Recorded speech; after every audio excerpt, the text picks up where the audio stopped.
talking B about also did a backflip. it's like is the Fanatics Fest to start pre-show? Then we're not doing it on the actual show. Yeah, we're not doing it on the actual show. That's fine. It's way too hot to do a long show. This I was gonna say. Today. Well, we have what, Night of Champions? That's it. That's it. Oh, okay.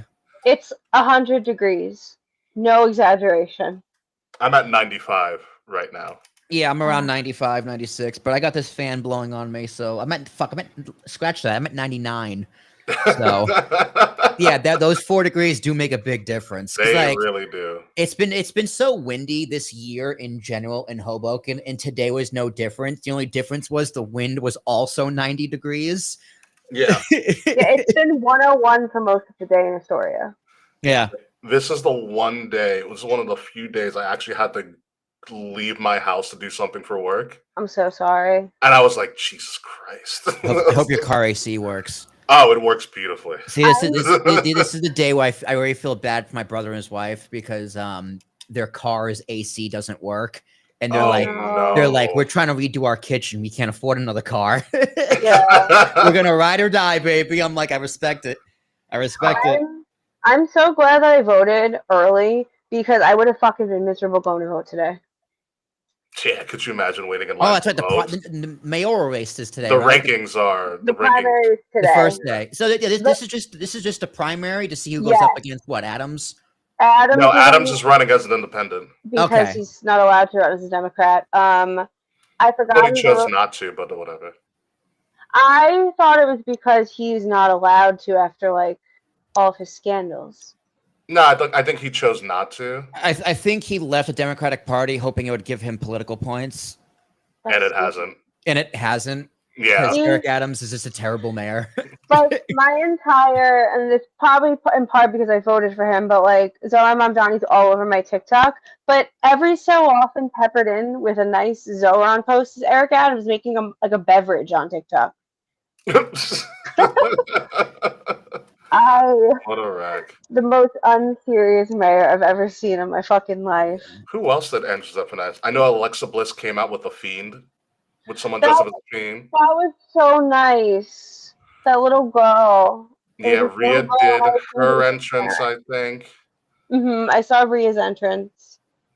Kevin Hart. So, Will, have you ever heard of Kevin Hart's like Cold Plunge podcast? No, I didn't know he had a podcast. Makes sense. So he does a podcast. It's like a video podcast where he sits in a cold tub next to somebody, and they do a podcast. So they're both in cold tubs, like ice. Yeah. Oh God. So I know Mercedes did one years ago, but he did the Cold Plunge or whatever it's called podcast live at Fanatics Fest, and the person was CM Punk. How long were they sitting there? I don't know. He did a whole interview. CM Punk stripped down to like a Speedo and got into a cold tub. Dude, absolutely not. Dude, your body goes numb after a while in those things. You can only be in there for like no more than like 15 max, maybe. Yeah. It's just not safe. Been that long. It depends. That's so crazy. He did the Cold Plunge podcast. I like it though. It's not a bad idea. Yeah. It's perfect for a comedian to do too. That's funny. Like he asked about Punk's Pepsi tattoo. I saw that clip. That's the one I sent you. I was if I'm Punk, like, come on, Kev. Like, how many people have asked? You can Google that. Like, CM Punk should have been like, bro, Google it. Just ask me a real question. Let's be real here. I'm in a fucking ice tub. You're gonna ask me about my Pepsi tattoo? I like he brought up how he's like the singer. Someone in Minor Threat has the Coca-Cola tattoo, and they're a straight edge band, and that like Pepsi is like the short story is that it's his homage to being straight edge, and like he did get to provide the crowd what straight edge means. Because Pepsi is best served cold, amen. Absolutely. Like everyone's doing coke again. No one's straight edge anymore. So he educated the children. Everyone's doing coke again. I'm serious, girl. I kind of want to make that the show title. Everyone's doing coke again. That is true. Everyone's doing coke again. Cigarettes are back. Like everyone's doing coke again. That's going to be on the short list for today. That's good. That's good. Let's want to do a Coca-Cola. Make it even like more ridiculous. No. Everyone's doing coke again. Everybody's doing coke again. It'll It will get plays just on curiosity. Yeah, I also are we talking about the possibility of the show not being in Saudi Arabia? Yes, Because I actually. feel like okay, so I'll save my thoughts for the actual show. But it's like the internet just didn't have basically the internet just doesn't have stories this week, so it's making shit up. No, I think it was an actual viable thing, seeing that somebody failed the ceasefire agreement within like hours. I mean, yeah, but yeah, like I said, I'll save my thoughts for the actual show. But Well, like, I get it, but like, no, my pre-show thought is that Donald Trump said "fuck" on television today. So there's that was pretty wild. That was a weird thing to wake up to. Right? Like I thought it was at first. I thought it was AI, but then I'm like, no, I'm seeing this on like real news sources. Like that's the bigger story. It's like, oh, Trump said the F word. He said worse. Well, the frame, right? No. It wasn't framed as Trump said "fuck." It was genuinely just him responding to Iran and Israel. It's so messy. I mean, what an appropriate response, though. Like, what the fuck is going on? We were talking about this earlier. I'm like, I don't think a president has ever publicly like said "fuck" in like a. Yeah, no, they usually try to avoid those things. Yeah, no, I can't think of the last time. Dude, is this gonna be Donald Trump's now watch this drive moment from George W? God, I missed the George W. shenanigans. Remember when someone threw a shoe at him? Yeah, I think it was an Iranian threw a shoe at him, or an Iraqi threw a shoe at him. It was some reporter. Yeah, I mean, great dodging skills. I still remember that video. I was like, wow, it's pretty spry for an elderly man. The number one thing I miss about the Bush administration is the music that came out during the Bush administration, because like so many good political albums came out during that time. Like System of a Down released so much music during the Bush administration. American Idiot came out. Yeah. Like American Idiot was so great. Oh, dude, I was listening to most of that album on the ride down. It's so good. We saw that concert last year. They played American Idiot and Dookie. Like the full albums, it was incredible. Both of them, the full, damn. Incredible. Damn, that's like 24 tracks. It was like they played like an almost 3-hour set. Wow. They played other music too. Yeah, good on them. It was one of the best shows I've ever been to, and it was at Citi Field, so the food was bomb. The food at Citi Field is so good. Oh, it's so good. Man, how do you know about these tapes? I have not heard about them. About hands big enough for I believe it. Yeah, dude, his name's Long Balls Johnson. Come on now. LBJ.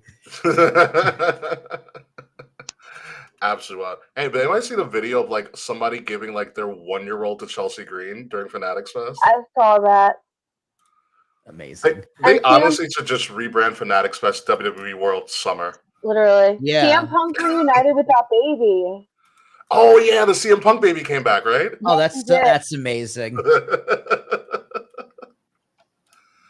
Oh, so like, seriously, like I haven't seen viral posts from anything from Fanatics Fest other than WWE, and then John Boy interviewed Will Warren. That was it. That's the only thing I've seen. That's just because I follow the Yankees super hard. But like other sports, I've seen plenty of memes about the NBA Finals. I'm getting a lot of WNBA memes on my feed, which is is blowing up. The WNBA, like Caitlin Clark versus the World storyline, and I hate that storyline, but I mean, I do too. But like, it's crazy to watch. Like her teammates are finally defending her, which is good to see. But it's like, guys, can you stop attacking the cash cow? Like, and she's also really good. She wasn't really being attacked. She got poked in the eye. It was overplayed. The retaliation was uncalled for. That was kind of a dick move. But I get it. Like, I get basketball. Like, that's how. Honestly, the WNBA has always been a much more physical league than the NBA. Oh yeah, it always has been. That. It just got popular because they created the golden child. I mean that whole specific fight. Like that was on the refs, dude. The refs should have been like, guys. Cut it out, yeah. Throw some T's. Technical fouls up here. Like, what do we? I think they gave Caitlin a T. I think after that brawl they did, but before it escalated to like.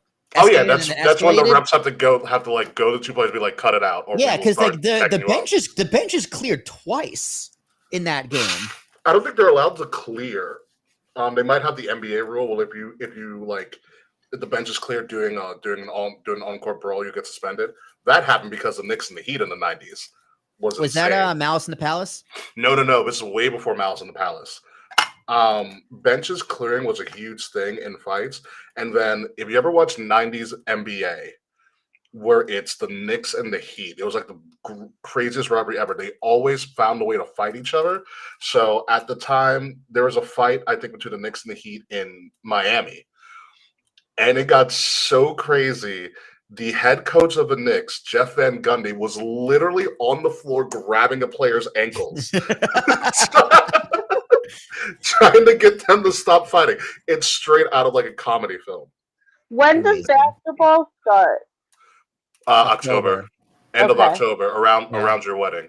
Yeah. Okay. Because I watched 2 Knicks games, and I'm interested enough. I'll watch basketball. Every couple of years, I'll just keep adding sports. The only other thing that I saw from Fanatics Fest is when I guess they had like the athletes, some random like athletes do different sports. Like there's like videos of like John Cena trying to shoot and he can't shoot for shit. Oh, doing basketball? Yeah, I watched that. Yeah. It's hilarious. This guy is just uncoordinated. He's just really bad. There's like Tom Brady and Eli Manning were facing off against each other in different sports. I want, like, you know how they had the 40-yard dash. I want to see Tom Brady do the 40. Just watch his combine. No, I mean like now, like today. It's probably gonna be the same, if not worse. I would love to see like the athletes that get a Fanatics just do like a field day, like at elementary school. Well, they did have this whole competition. I don't know if they have the parachute. They all go under. The balloon. Oh man, they did have this whole like pros versus Joes concept where like average people were competing against athletes during Fanatics Fest weekend. God, that's so cool. That's fun, dude. I would get smoked in a 40-yard dash. Tyreek Hill. This because the recording would be hilarious. How much of a head start do you think he'd give me? Probably 30 yards. Wow. 30 of the 40, he'd still beat you. Dude, if he was like, I'll give you to 20 yards. You know what I would do? I would jog and then sprint right at 18. I don't even know if that would work. It wouldn't. Yeah, I don't know if that would work. I'd still run out of gas. Yeah, it looked like they did a better job with the setup. I don't know. They did a lot more celebrity walkouts and stuff. Well, yeah, because they all did the WWE thing. Like last year was all fans, and then like what, Travis Scott, and then that was really it. Well, we had Travis Scott, Mysterio our week, but I think they did it more like Tiffany Stratton showed up, did her entrance real quick. Like, yeah, I mean it's cool because you never know who's going to show up. That's why you stand there and watch. Yeah. I don't know why. Like it's honestly it's just a great thing to watch if you're killing time. Yeah, Mark Wahlberg showed up. It's crazy. You never know who's going to be there. I kind of wanted to go. I wanted to go for SummerSlam kickoff, but I also kind of wanted to go Sunday for the Canelo presser. Yeah, Canelo versus I think it's Woodley or something. Yeah, it's something crazy. It's Canelo means Canelo, dude. He's the best. I was like, oh, that would have been fun. That would have been fun. All right. So if the three of us, if we did a like a faction entrance at the WWE entrance, what would we use? What song would we use? It's gotta be either Degeneration X, because that's just really funny. Yeah. It would be DX if Dave was around. If Dave was around, it'd be DX because I can see Dave just doing the DX chop, and not stopping.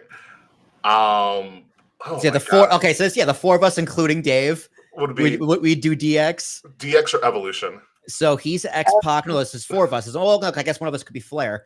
Yeah, you'd have to be Flair. Evolution. I guess I'd be Flair. Yeah. I can be Batista. Kate can be Randy. Kate can be Randy. I don't know. And then Dave's Triple H. What? No, I guess no. I'd be Triple H. Dave would be Flair. Flair, yeah, yeah, that would work. Yeah, that does work. That would work. I was gonna say like old school NWO. Yeah, because I'd be Hogan. Fretz and I will be Rock and Roll Express. You might be, man. Yeah, that'd be good. That'd be really good.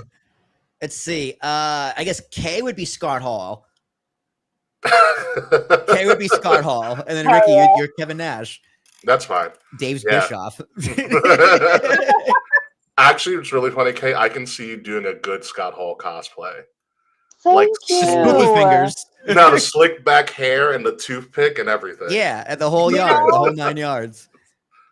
Come back to me Halloween 2026. I'll consider it. You can go by the bad buy.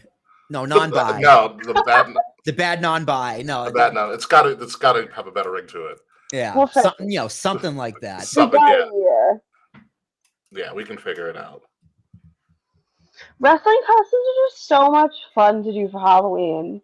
Like, I've done it twice now, and I'm not overdoing it. Yeah, they're really easy too. Yeah, For the most part, yeah. Like my Wow, Matt's got it. Kaiser Ramon. Kaiser Ramon. Yeah, that's it. That's it. Kaiser Jamon. Even better. That's it. Kaiser Ramon. That's like a drag race name almost. That might be an episode title. Introducing Kaiser Ramon. Can we make it Kaiser Gamon because it's the end of Pride? It is the last week of Pride. We can't do that. Kaiser Gamon it is. It's your gimmick. I love how we find a new gimmick for Kay like every couple of months. You're turning into Dave. I was thinking about that earlier today. I'm like, when I change my last name when I get married, I'm like, I'm gonna have to rebrand. You're gonna have to rebrand. I don't know. You can still keep the K thing. I mean, I like Slage and K and Kayfabe. Well, Kayfabe is gonna stay because it's my Instagram and shit because it's a great Instagram name. Mm-hmm. But on the show, I'm about to have Bong as half of my last name. It's right there. That's true. We'll figure it out when we get there. All right. Yeah. You ready to go, kids? Yeah. Okay.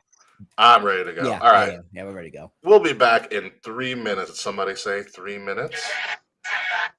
Yes, exactly.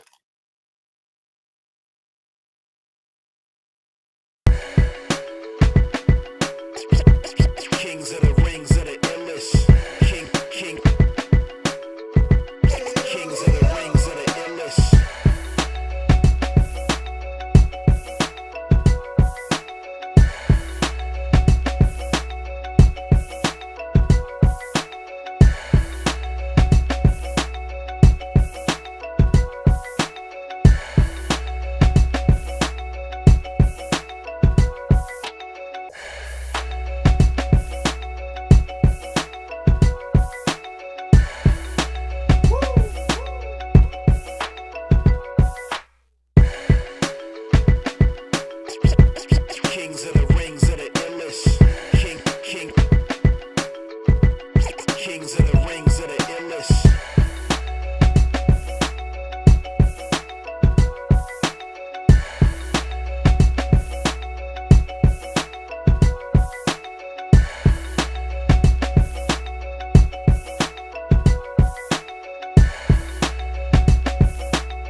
Wrestle Addict Radio HQ, representing Kings of the Rings to the fullest.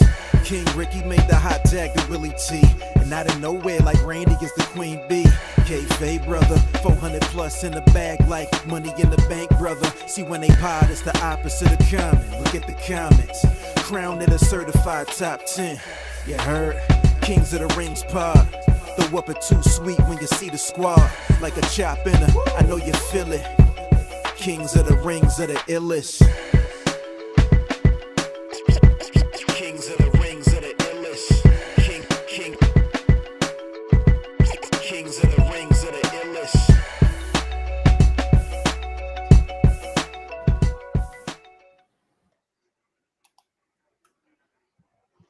All Oh, right, baby. all right. Ladies and gentlemen, welcome to another episode of Kings of the Rings podcast, episode number 412. I'm your host, King Ricky Rose. Thank you guys for joining us. Tonight we are here live on YouTube, on Facebook, on Twitch, across KOTR_podcast and Wrestling Radio's official pages. So we've got a pretty quick and easy show tonight because I don't know if you know or if you've been outside, it's really hot. And yeah, it's Heat hot. wave. Yes, and I don't feel like doing this for a very long time this week at all. With me, as always, the founder, the proprietor, the man who's still going to wear that John Cena headband, especially because it's really hot outside. Willie T, how are you? It's coming in handy, let me tell you. I bet it is. My wrists don't normally get sweaty, but now I'm not going to start now if they do. So that's the good news. So I'm comfy over here. I got the fan blowing on me. I don't think it's coming along too strong on the mic. So No, I don't hear it at all. technology. But Kaiser Gamon, how are you? It's good to Hello. see you. I see your Hello. hat came in the mail. I think Yes, mine it shipped. did. Mine's coming very soon. Yours should be coming like either tomorrow or Thursday, I think. I can check it for you. Yeah, I know. I can Ooh. check tracking too. It's going to be here momentarily. Yeah. Hello, in 2 days. everyone. I have new merch. I have a new office. I have a new nickname. I feel like I'm very much in my summer rebrand era. You have It's the entire like Twilight saga behind you, I can see. You're goddamn right, I do. The whole Twilight series is here. The whole Ruining Court of vampires one by one. Hell yeah, we have a Court of Thorn and Roses series back here. We got Lord of the Rings I see back Lord of here. the Rings back there. We got Harry Potter back here. We got musical scripts back here. We got them all. And I the was Wicked Hat. Hell yeah, that is my. Boris is here. We have Wicked the Cup. We have Wicked the book. We are ready. Kay takes fandoms very seriously. Extremely seriously. I mean, I'm on. I'm about it. I'm not hating. I love to read. I'm looking at a keyblade as we speak. All right, I get it. I don't know if you can see, but hanging from one of my Lord of the Rings books is the One Ring. I'm wearing the One Ring right now on my Hell yeah. necklace, so it is what it is. So yes, Kay, I love the new merch. Thank you. Like honestly, that hat looks really good on camera. Yeah. It Can does. I say I'm gonna get closer so everyone can Wow, see? they did a great job with Yo, that. it's fucking crisp. Let me show you all the Holy back. crap! Like that embroidery is really good. Ignore my bangs. I need a bang trim. You can ignore my bangs too. But A little more. There it is. There it is. That's good. It looks so good and it's mad comfy. Hold That on, is- put this on. Yeah, no, that's freaking excellent. You make me want to get a hat of mine, and I don't even do dad hats like that. Huh? I don't even do dad hats like that. I love dad hats. Most of my hats are either dad hats or trucker hats. And it came out so good. It's really comfy and clean. I've had it on all day, hiding from the sun.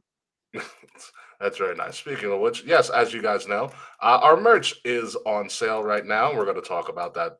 Protect Trans. That's actually a good design too. So yeah, our merch is on sale. It is the last week for our new merchandise store to have 50% off your purchase. That is, as it has been our introductory month on our new fourth wall shop, which from all the people who bought it, aka the 3 people on the show, pretty rave reviews right now. Kay and I have been working in the background to add some new stuff on a seasonal basis. I don't know if you got to look at my list yet, Kay, but I fiddled around with some things. Let me go in the drive. This is not my drive. Yeah. 50% off your purchase for the first month, which is going to be the rest of the month of June. And then if you spend $75 or more on our store, you will get free shipping. On top of that, obviously, this is the last week of Pride, and we do have the Protect Trans Live Pride collection as well as our brand new Wrestletic Radio Pride designs, including the dad hat and a t-shirt in black and in white primary colors. Like we said, all proceeds will go to the Trans Lifeline. And Kate, do you want to speak more about that? Yeah, I would. If only. Did your script not load up again? I'm in the wrong Google. Oh, that could be an issue.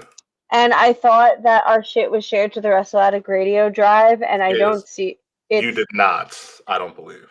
I thought you had it in the Wrestletic Radio Drive. Okay, so we're just gonna wing it. Trans Lifeline by trans people. For trans people, 988 for queer and trans people is getting chopped. So Trans Lifeline desperately needs support. 100% of our proceeds are going to Trans Lifeline for all the Pride shirts and the Pride trucker hat. If you need support or are in crisis, please contact their U.S. hotline at area code 877-565-8860. If you are in Canada in need of support or in crisis, please call or text our hotline at 877-330-6366. Charles, no, Juneteenth gear is not out yet, seeing we totally missed that deadline, but we'll think of something for next year. It's always something with us. There's a lot going on in June. June's a big month for a lot of things. June is also what? I think it's Men's Mental Health Awareness Month or something. Yes, and then General Mental Health Awareness Day. It's Men's Mental Health Month in June, but General Mental Health Month is in like May or March, one of the M's. So yeah, M for mental. M for mental. That's a good way. That's a good way. If we didn't already have a show title, that would have been it. M for mental. M for mental. M for mental would have been an obviously genius one, but we don't have that. So yeah, no. Please go check out our wrestle-addict-radio-shop.forfall.com. It's an awesome site. I have no complaints with it. It's freaking great. You ordered your hat on the show last week, and it should be here this week. Yeah. It's about a week turnaround. Like, my shit came so quick. Like, my stuff arrived within a week of it shipping. It's really comfortable. Like, not to be all pitchy, but like the design. It's our stuff. All right, but like, if y'all can see, for those of us on camera, you can like see the design. Like, it's not like a shitty press on. Like, it's like on there. It looks really clear. It's so clear. I'm so relieved. Yeah, I'm very excited. There's too many shirts that like you wash it a few times, like the print starts peeling.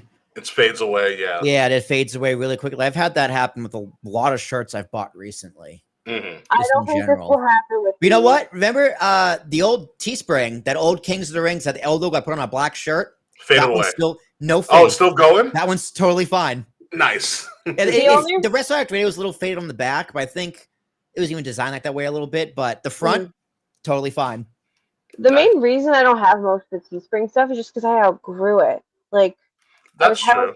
I was mad skinny during most of the Teespring era, and I am not mad skinny anymore. So, here we go, new merch. It's much more but it's more comfortable than the old merch too. That's good. Yeah, my stuff should be coming in this week. It's comfort colors, y'all. Yeah, and it's going to be good. And hopefully, if Kay and I talk, maybe post 4th of July, we'll do some summer lineup stuff for a couple of months. And things like that. Summer, fall, we've got a lot of things coming down the barrel for all of that merch. So please go check it out and help support your favorite podcast, your favorite wrestling podcast. With that being said, let's move on to the only thing we're talking about this week. Night of Champions is still going on this Saturday, June 28th at 1 p.m. Eastern Standard Time in Saudi Arabia. I think it's Riyadh, Saudi Arabia, this week. It is Riyadh. There was earlier this week, aka a day ago, there was discussions and worry being had by a lot of people after Iran and Israel decided not to play so nice with each other.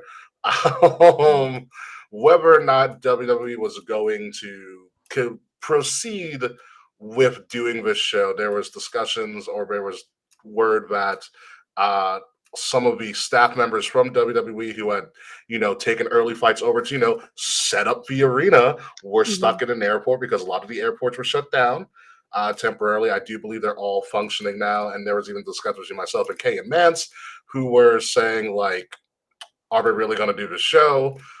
Because at that time, we didn't know what was going to transpire in the next 24 hours or so.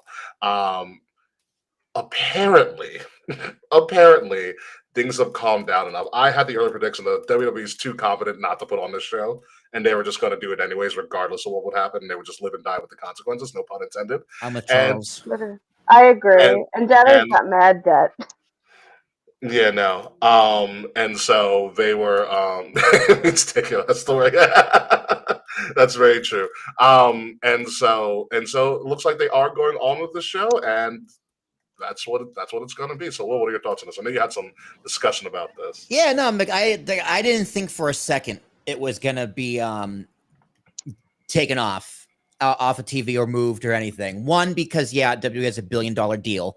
But yeah, two, I understand that's like, airports were shut down. No civilian flights were going civilian anywhere. Flights. But remember, all that Saudi crown prince has to do is go, no, they land. And guess what? They land. Yeah. So you would hope that was. I think my concern was that they were like, Saudi Arabia is smack dab in the middle. I was like, that's it is smack dab in the middle, but like the event is also, it's taking place in a different country. And I'm not going to comment on the wars at all in general, but it doesn't make any sense for Iran to attack Americans in Saudi Arabia. Like, why would you, like, what is the benefit of bombing wrestlers? So that made you think this whole thing was a nothing story. Like, they took something that was real with the civilian planes being landed and not being allowed to come in. And it's like, oh, they might be talking about this. And honestly, it's a safe assumption they're talking about it. But it's just like, was this ever a serious thing? I don't believe it. I don't think it was more of a nothing story. I think it was more of considerable worry. It's a valid concern, but yeah, at the end of the day, it ended up being clickbait. Now, if they were doing tribute to the troops, that's the other thing. That would be a very big concern. Didn't they do fucking tribute to the troops during the Iraq War? Like, yes, they did. It was fine. Yeah, there are well, with people who aren't in the armed forces, there are kind of rules of engagement. Like, you don't bomb hospitals and things like that. And that's one of the things where, like, there's some things you can and cannot do in war, which is kind of crazy because all is fair in love and war, pun intended. Well, I mean, yeah, it's just international law is not real. It's just after World War II, the UN was created to be like, hey, let's kind of establish rules of war. And now in 2025, we're like, fuck those rules. So why do you want to, like, hope they're not going to bomb, like, schools, hospitals, like, places of worship or whatever?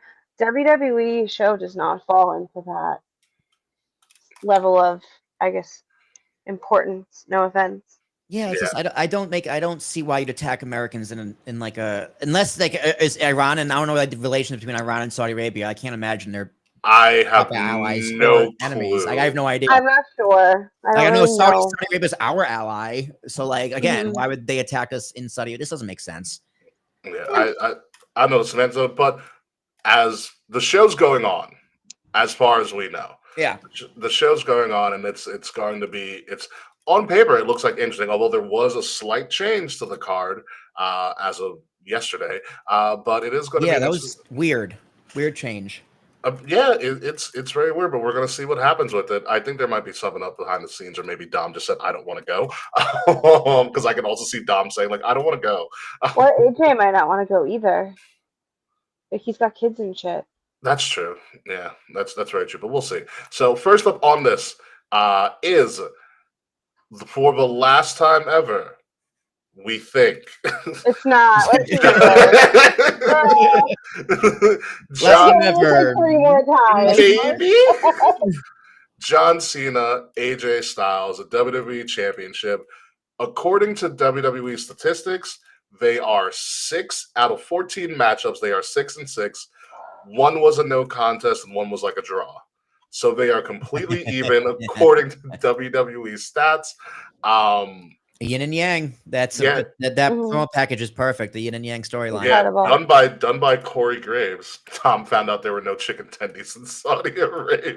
I love Corey Graves' new role with Pat McAfee out. Like Corey Graves back on the main roster is He deserves it. He's done a great job. Fitting. Mhm. You know, so this dispute here, Cena and Punk, really did heat up in the last 2 weeks. Punk ran down Cena on SmackDown 2 weeks ago, completely ran him down. Excellent. And then in imitation is the most sincerest form of flattery. John Cena almost cadence, word for word, bar for bar, almost at the exact same cadence, did CM Punk's pipe bomb. It is so similar because CM Punk was put through. I mean, John Cena was put through a table by who? Cena. Cena. Punk. No, John Cena, when CM Punk did the pipe bomb, was in a tables match with R-Truth. Oh yeah. That was that's right. match? Yes. Yeah, it was that match. Dude. So R-Truth was in a match with Cena. They brought out the Slim Jim table, which is still really fucking funny to me. And Punk is now the one through the table. It was against R-Truth, and I swear to God, if this is why they gave R-Truth because he wanted to be part of like a serious role, and they gave him this, I was like, wow, what a waste. Yeah. They gave him an Easter egg. Yeah, yeah. And then Cena ran down Punk in essentially the Punk pipe bomb in a John Cena way, which, Kay, you being the resident CM Punk fan, what were your thoughts on this? I loved it. I loved it so much. It was so well. I wonder all the time, like, how much fun John and Punk are, like, having. Like, they're having all the fun. They're having more fun than anybody watching.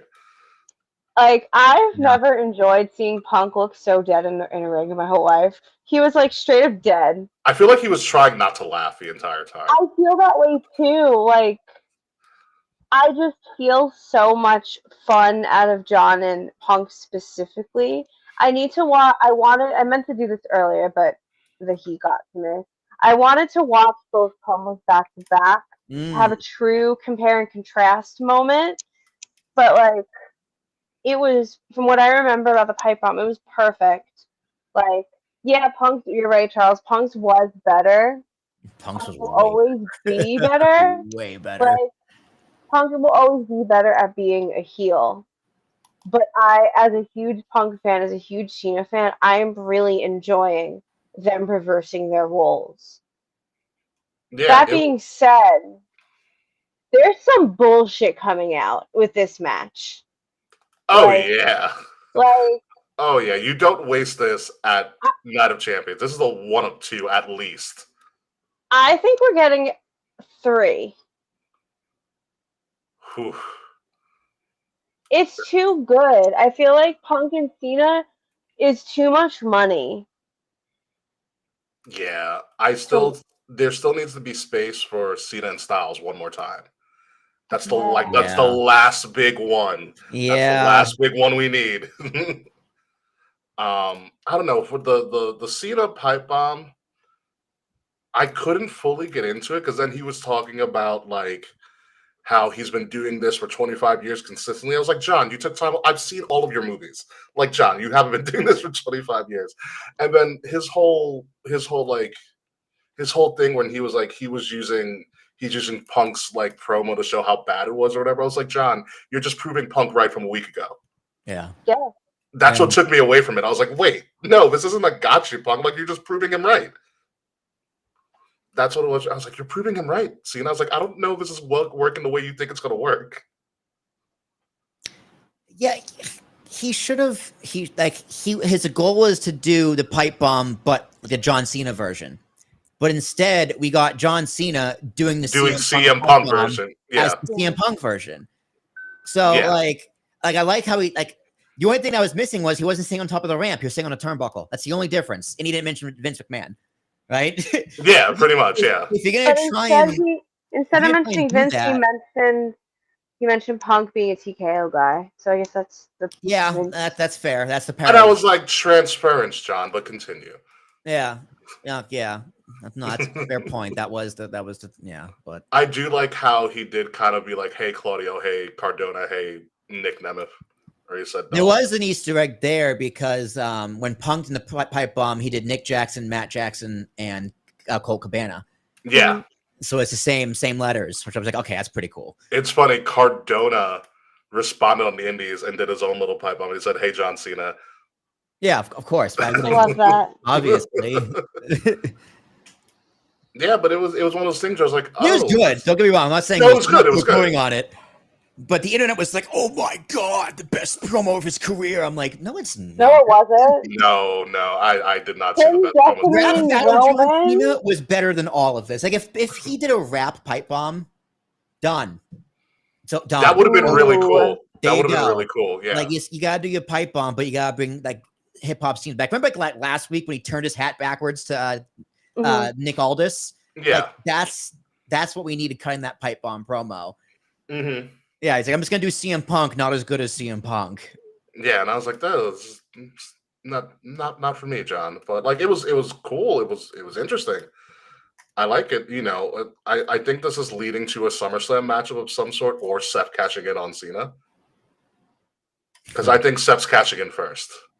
Oh, for sure. He's revving up real hard for a cash in. Real hard. I think Naomi's going to lie in wait for a while. But with that being said, what is it? Kick to the nuts. Championship belt to the face. Belt to the face. LOL, Cena wins. Some sorry boxer comes out that only the crowd knows, Travis Barker, and then that's how the match ends. How much want to bet? That's what they do.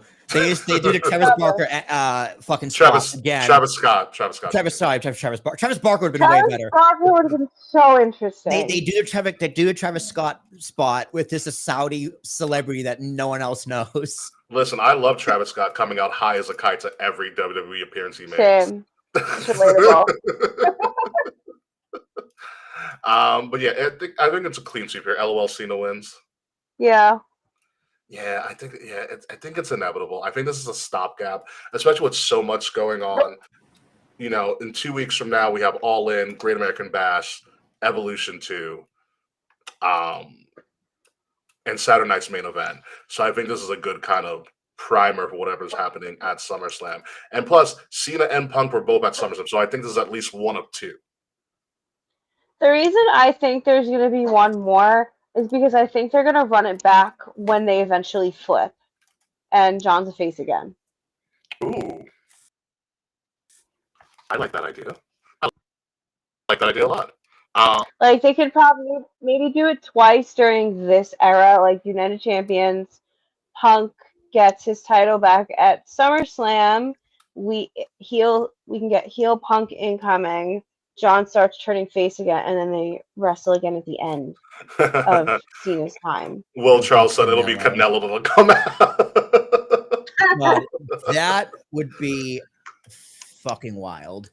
Also, what would be wild is John Jones, because he just retired from UFC. He did just retire. Mance, do you want to come on for a Saturday night's main event thing? Because I know you have a lot of words. Goldberg. Oh my god, you have Goldberg, to. yes, man. With Goldberg coming back, you have to.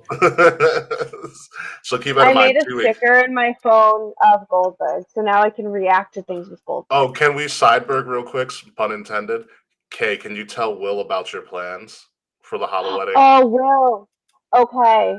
So I don't know if you know this, but there's like a TikTok trend or whatever where you send extra wedding invitations to like brands or like celebrities you like. So we're gonna send some extras to like the Mets, the Jets, whatever. But then I found a group on Facebook that has like celebrity contact info. So I'm just going through this random ass database. And on the second page, I find Goldberg. No fucking so way. I have since found the WWE fan mail mailing address. So pretty much you can send fan mail to any superstar. You just pick superstar, CO, and then old address or whatever. So we are planning to invite Goldberg, R-Truth, Seth Rollins, and CM Punk to our wedding. Amazing. They're not coming, but like my bet's on Punk. Punk would show up for something ridiculous like this. If CM Punk showed up to my wedding, I'd pass out. Especially because every time I have ever tried to go to meet and greet for him, does not work out. You should put that in your letter. And that's the thing. I'm gonna write little like handwritten notes to each. Mhm. Like Seth and Goldberg and R-Truth are like Liv's faves. So like Amazing. You gotta send one out to the Hardys. they're on my list. I haven't found him address yet because they're technically not WWE. Yeah, the TNA. Yeah, but TNA is like WWE light these days, so you can find it. I have to look. I haven't finished See finding. see if TNA corporate, if the TNA corporate, see if TNA management at the website has like an email. Maybe not TNA. TNA Yeah, has so a go to promo. TNA.com and see if they have some sort of contact info. Yeah. Just reach out to them that way. They I got have a to Like, website. hey, do you have a find way we can get in? Do you have a fan mail thing?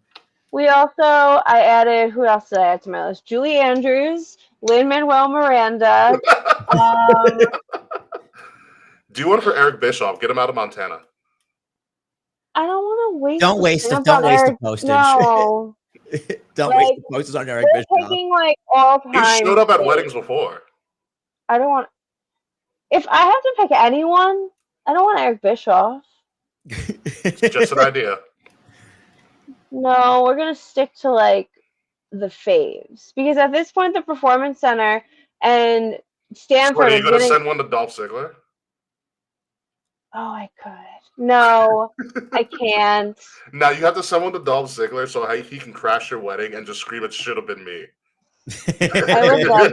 No, That would be the greatest wedding ever. Dolph Ziggler blew up my Twitter in 2017. I don't think I'm going to strike lightning twice with him. You never know. You never know with Mr. Nick Nemeth. All right. So with that being said, let's move on to the rest of the card. We have the King of the Ring finals, and surprise, surprise, once Randy won, you kind of knew that Cody was winning no matter what. No, Yeah, literally. I still had hope, but I was a fool. It was a fool's hope. We were all a fool. Listen, we worked our way into thinking Sammy could do the impossible, and it's why it's the impossible. And so we have a tale as old as time, Cody, Randy, which I thought would have happened when Cody was the champion, but it's not. So I don't know what you do here. It's like you can have Randy do something, but you can have Cody because, like, eventually, I think this all leads to Cody versus John again.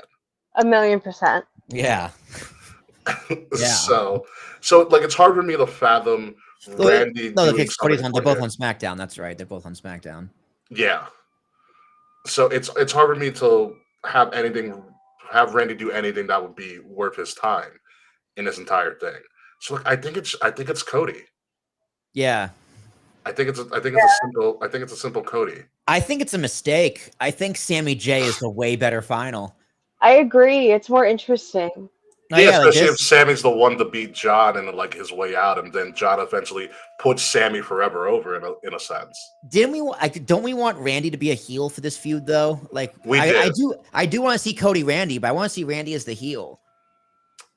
Yeah. And it's not going to happen. This is just like a gentleman's fight at this point. Yeah, like I don't need like we're friends match. We had that with Cody and Jay. I think I want to see Cody and Randy do something else. Like, I don't know. This is giving very much Padawan versus Jedi Master in Saudi Arabia. I mean, Cody is a giant Star Wars nerd, so this would make all the sense in the world. Well, yeah, but I don't know. I want Randy to be vicious and mean and like beat the shit out of Cody. Yeah. I want 2009 mean Randy Orton. I want him to punch Brandy in the head. I want it so bad. Yeah, I don't know if it's going to happen. I think it's Cody. The one thing we have to consider with John Cena's appearances, he's racking up appearances. Like, he doesn't have that many appearances left. He might be close to the dates or something left. He might be close to the single digits after Night of Champions. I mean, no, there was 19 the other night. There was not 19 the other night. Like when he started after WrestleMania, it was at like 25. As per Google AI, he has 17 appearances left. Oh, it's more than I thought. Okay. Yeah, that sounds right. That sounds right. Okay, there's enough stuff. We're about to hit July. So you got July, August, September, October, November, December. 6 months. Yeah. About 3 appearances a month. give or take. Yeah, it says his next confirmed appearances. We have July 18th in Texas. We have SummerSlam, SmackDown in Montreal, SmackDown in Dublin, SmackDown in Lyon, France, Clash in Paris, and Crown Jewel Perth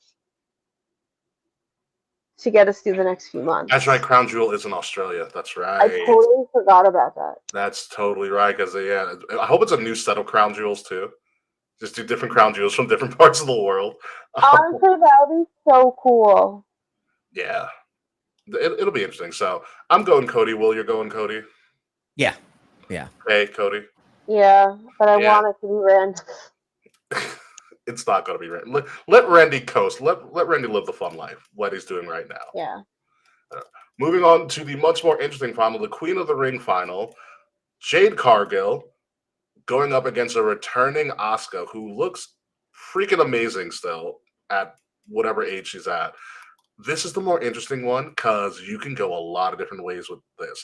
Are you crowning Jade the next big thing like you've been working for the last, 3 years? Or do you go with Old Reliable and Asuka? And which would give you Asuka Io at SummerSlam, which on paper seems a crap ton of fun. Fire. Yeah, I'm going to go Asuka here because Cody's clearly going over. So you have both of them from SmackDown.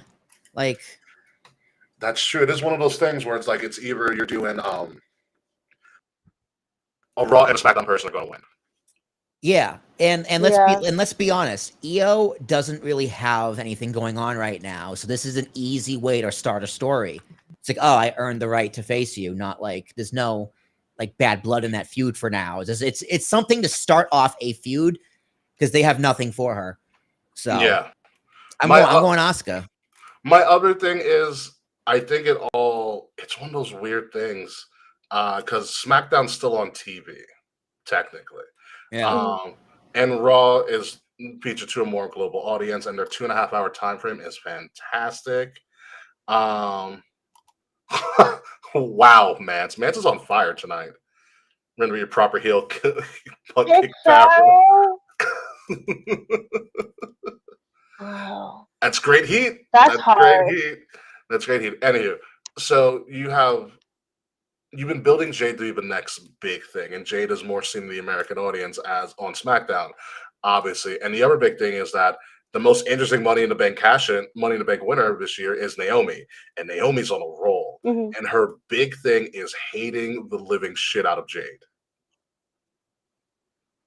So it's one of those things like it's kind of like a long-term story. It's kind of tailor-made for Jade to win and Naomi to screw over Jade, especially at like a SummerSlam.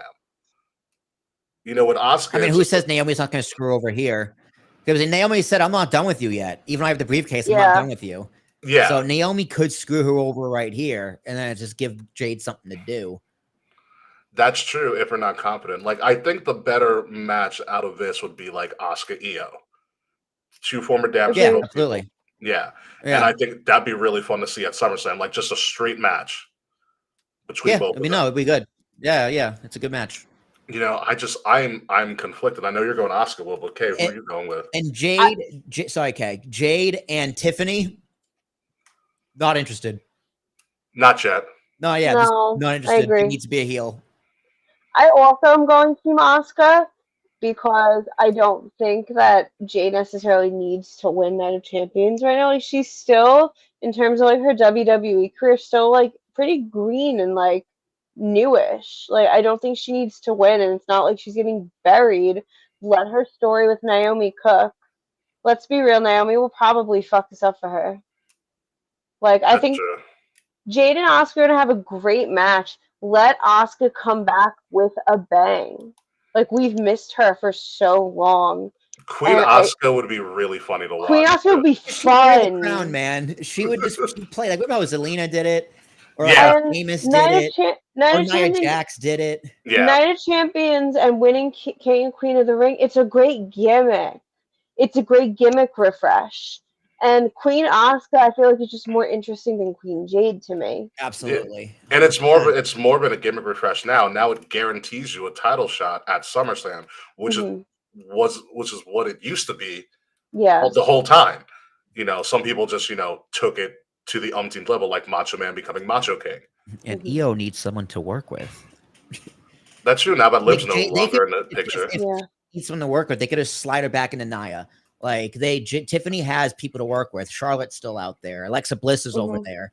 Like there is plenty of competition, believable for Tiffany Stratton. Yeah, I don't want to see Charlotte and Tiffy again. I don't either. I had enough of WrestleMania. Okay. Give me like Julia and Tiffany. Julia. Yeah, that'd be cool. Julia. Julia. All right, that Julia. Yeah. I think Julia's going for a mid-card title. Yeah, well, U.S. title. Who's got the U.S.? Who's got the women's U.S. title? Who took it off of? Oh, Zelina. Zelina has it. Zelina has it now. Yeah. Now it's going to be interesting to see what goes with that. But I think I'm going to go with Asuka then too. I'm going to go with the safe bet and think Asuka. Now at this point, watch Jade win the whole thing. We're all going to be like, well, what do we do now? Literally.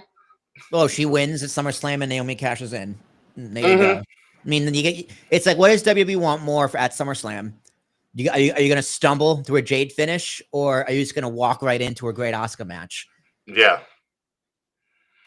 It's but the Money in Bank, no matter what, the Money in Bank is still going to be at play. Yeah, I mean, Naomi's ready. Absolutely. She is championship ready with a capital R. Yeah, that's why you hold her off until like the last possible moment, and I love it, especially the fake cash in on Friday when it happened. Yeah, no, it gives you flexibility. It's 100% flexibility. It's like, okay, we can cash this in whenever we want, whenever it makes most sense for us. Whereas Seth's got to go now. He's got to go now at some point. I'm already so over Seth having the briefcase. I'm already over it. Yeah, I'm kind of. His faction's kind of. It's falling flat. They're not doing anything. They're not doing anything. Like, they won Money in the Bank, but they're not like doing anything. He barked on TV this week. Good for him. All you did was annoy the dogs of the WWE fans. Although, dude, that Braun Breaker Penta match was fucking unreal. That was a really good match. It was a really good match. Yeah, it was fantastic. They don't even have a fucking name yet, right? No name yet. Yeah, no name. No name. That's weird.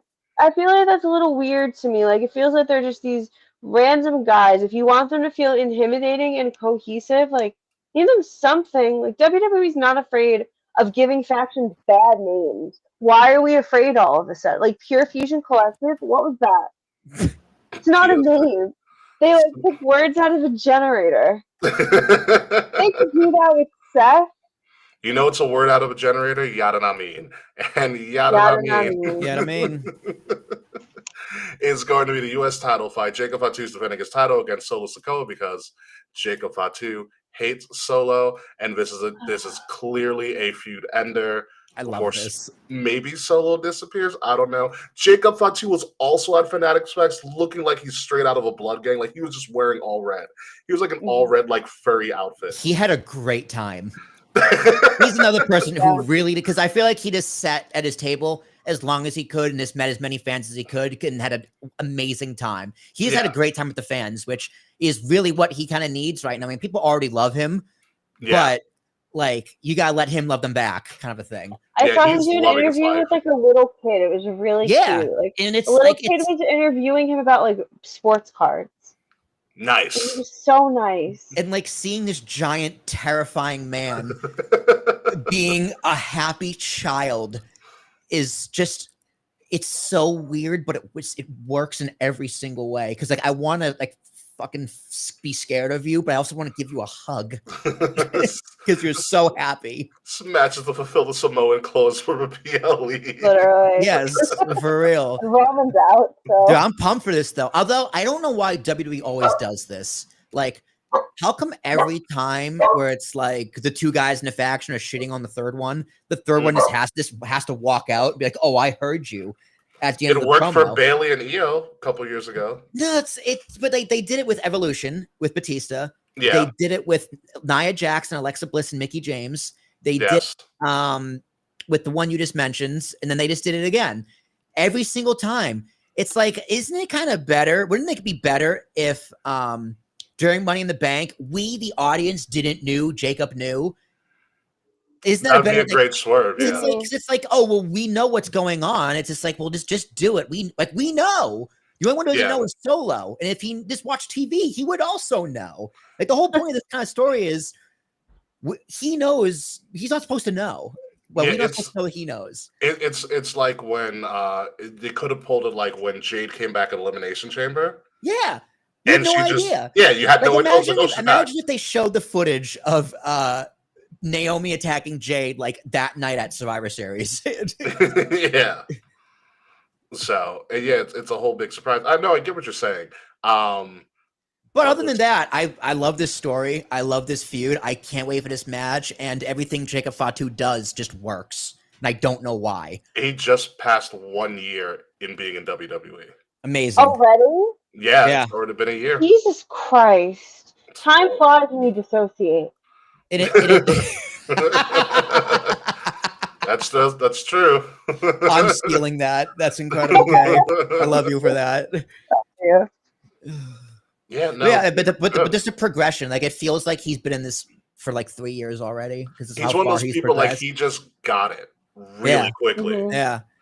He just got the WWE system immediately. Solo is like, man, this was supposed to be me. you know what's crazy about Solo is that it's hard for us to believe him when he speaks, as he played such a stoic, silent ass beater for so long, and then we tried to give him personality, and we're kind of rejecting it. God, guys, didn't I say this years ago? I'm like, I love what Solo's doing, but he's screwed when the bloodline's over because he has no character.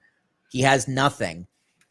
As to really, there's nothing there to develop. Like, he's as good as a silent heavy, okay, but what happens when a silent heavy needs to be a silent single?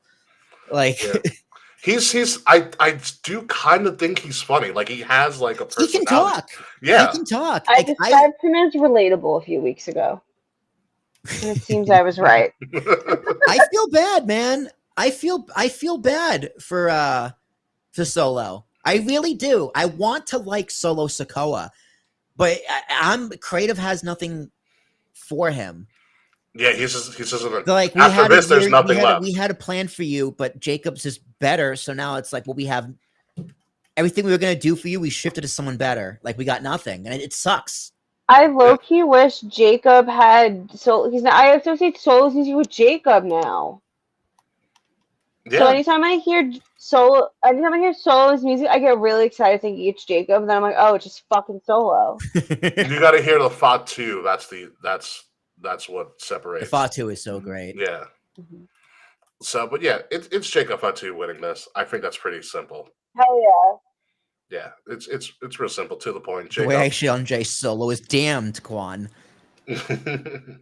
Jay Solo has been, you always hated Solo.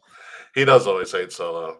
It's probably because of what happened at 39, but it is what it is. So yeah, Jacob Fatu, clean sweep. This is a very predictable Night of Champions that I'm not going to see all the way through at the first point because I have prior engagements. However, same. I think this match here might shock everybody. This is a last-minute addition. Raquel Rodriguez is going up against Rhea Ripley. Fucking finally. In a street fight, finally rekindling their rivalry from NXT when they were fighting for the NXT Women's Championship, and Raquel looked like a star, pretty much retiring Rhea from NXT. They finally got around to this, probably because Liv is injured, and they kind of like pigeonholed this in, and good for them. If you've never seen Raquel and Rhea fight, watch their NXT like last woman standing match where Raquel retired Rhea from NXT. Good. It's fantastic. These are two like tall women who at one point, I think we talked about it once, Will, on the show about their NXT promo. Like leading into that match. I was like, oh crap, they're really good friends. Yeah. Yeah. This is gonna be awesome. Let's put it that way. And they love to beat the shit out of each other because they're really close friends. So this is going to be so much fun. I'm interested how extreme they're going to get. I think it's going to be a little bloody. That would surprise me. That would shock me. Even fake blood. Yeah, that would surprise me for them because I think this is the first of many. I don't think they're blowing their load in this one match, and there's nothing else to do with it. It's like I think this is going to continue. Yeah, I hope so. For hope, this is what Raquel needs. Yeah, and I'm gonna go on a limb. I think Raquel beats Rhea in this one. Rhea can survive a loss at any point in time. I mean, I agree. I Yeah. agree. I think it would be better for Raquel to win. I think She that needs a is the right. signature win. Yeah. I think that is the right move, especially after her partner going down. You need to kind of establish her as, hey, she's not someone to fuck with either. And it's a street fight. Yeah. That being said, I'm going Rhea all the way. Because this is an impromptu match like this. You usually give it to the bigger star. Mm-hmm. However, the bigger star doesn't have a faction behind her like she used to. Fair. That we know of. Rhea's not. I'd love to be wrong, but I'm gonna go. I'm gonna play it safe and go Rhea here. I think Roxanne I plays also a factor. think it's Rhea. Yeah. Yeah, but Roxanne she's- definitely gonna play a factor. I hope they just give the belt to Roxanne because that's better for the storyline. It makes the most sense. Don't strip them. Yeah, don't strip them when you have no tag team to give the belts to. Yeah. So, and I think that's just going to lead it because in the Judgment Day storyline that's still going on after like 4 years almost. Roxanne and Rhea, not my fault. There's a lot of R's. Raquel doesn't trust Roxanne and Rhea. Yeah. Raquel me. doesn't trust Roxanne, and Roxanne is now trying to prove her worth now that Liv is gone. Yeah. She tried to save Raquel on Raw. Raquel. You know, and I think Roxanne helps Raquel win, which then leads to a bunch of branching storylines. It leads to, it's essentially the Liv Morgan storyline when she took over Rhea's spot, when Rhea was injured. It's literally history repeating itself. Yeah. Yeah, if it worked once, do it again and call it an Easter egg. Mm-hmm. Call it long-term storytelling. Yeah, and Dom hooks up with Roxanne to end the feud with Liv. Like just every SummerSlam, Dom finds a new girl to join Judgment Day. Dom just has a new boo. Yeah, all the time. So I think what is this to go on? But Judgment Day has been around so long. I went to Raw with them on it while I was still married. Oh man, sorry, and living at home at least 26 months ago. I'm dead. Wait, what? Hold on. Wait, what were we doing when the Judgment Day came out? When did the Judgment Day start? I will tell you, I was in a relationship. That's how long ago it was. Start part what? 2022? No, but Judgment Day, 2022 at WrestleMania Dallas when Damian Priest helped Edge beat AJ Styles. That began the formation of the Judgment Day. It was the next day on Raw. Next day on Raw, and then I think a couple of weeks later, Rhea joined. Yep. Yeah. That was the beginning, 2022. I was still a crisis counselor. Yeah. So there's all that. So yeah, I think it's the power of a Judgment Day, which is really weird to say, helps Raquel win this, and this has Roxanne join Judgment Day proper, which is all probably part of Finn's plan to kick Liv out of Judgment Day and all this stuff. So I think that's what's going to happen. I think Raquel wins this by, as Dave would say, nefarious ways. Judgment Day was so long ago. Taquan wasn't even in college yet. Damn.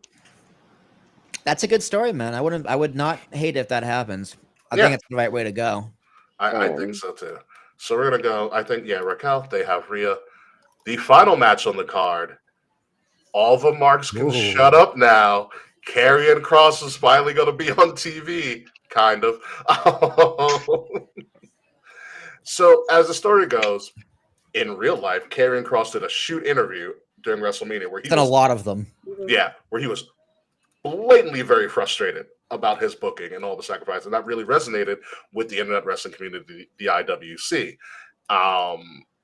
And he was lobbying for time. He started becoming one of the top merch sellers on the shop, and he was still only featured in backstage segments.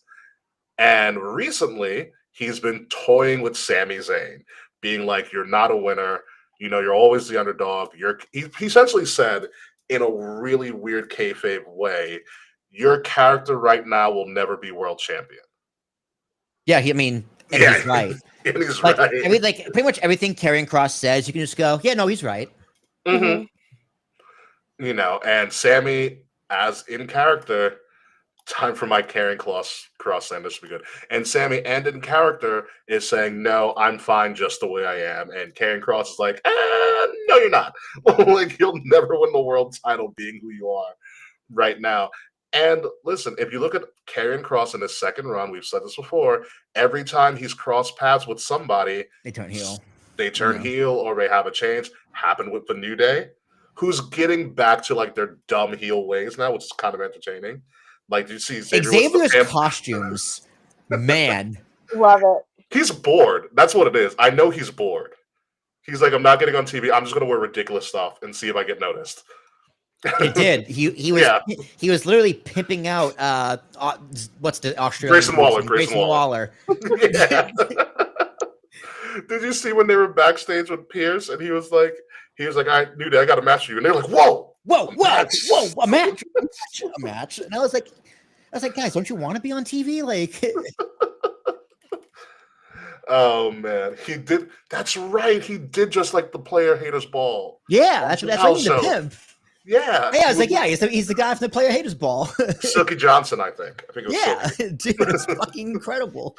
It was so good. I'm like, Xavier, if I ever meet him, I'm gonna tell him about that. I'm gonna like bring that up. It's like your greatest career moment is dressing as a Chappelle Show pimp. The Player Haters Ball. When you weren't even like featured on TV. No, I think they did like a commercial segment for the international crowd or something like that. Oh, maybe. Maybe they filmed a social thing. It was just used as a background. But back to this match. Karrion Kross has to win this. He has. I think he does. I think this is management going, okay, shut the fuck up. We're giving you a match. I'll eat a pin.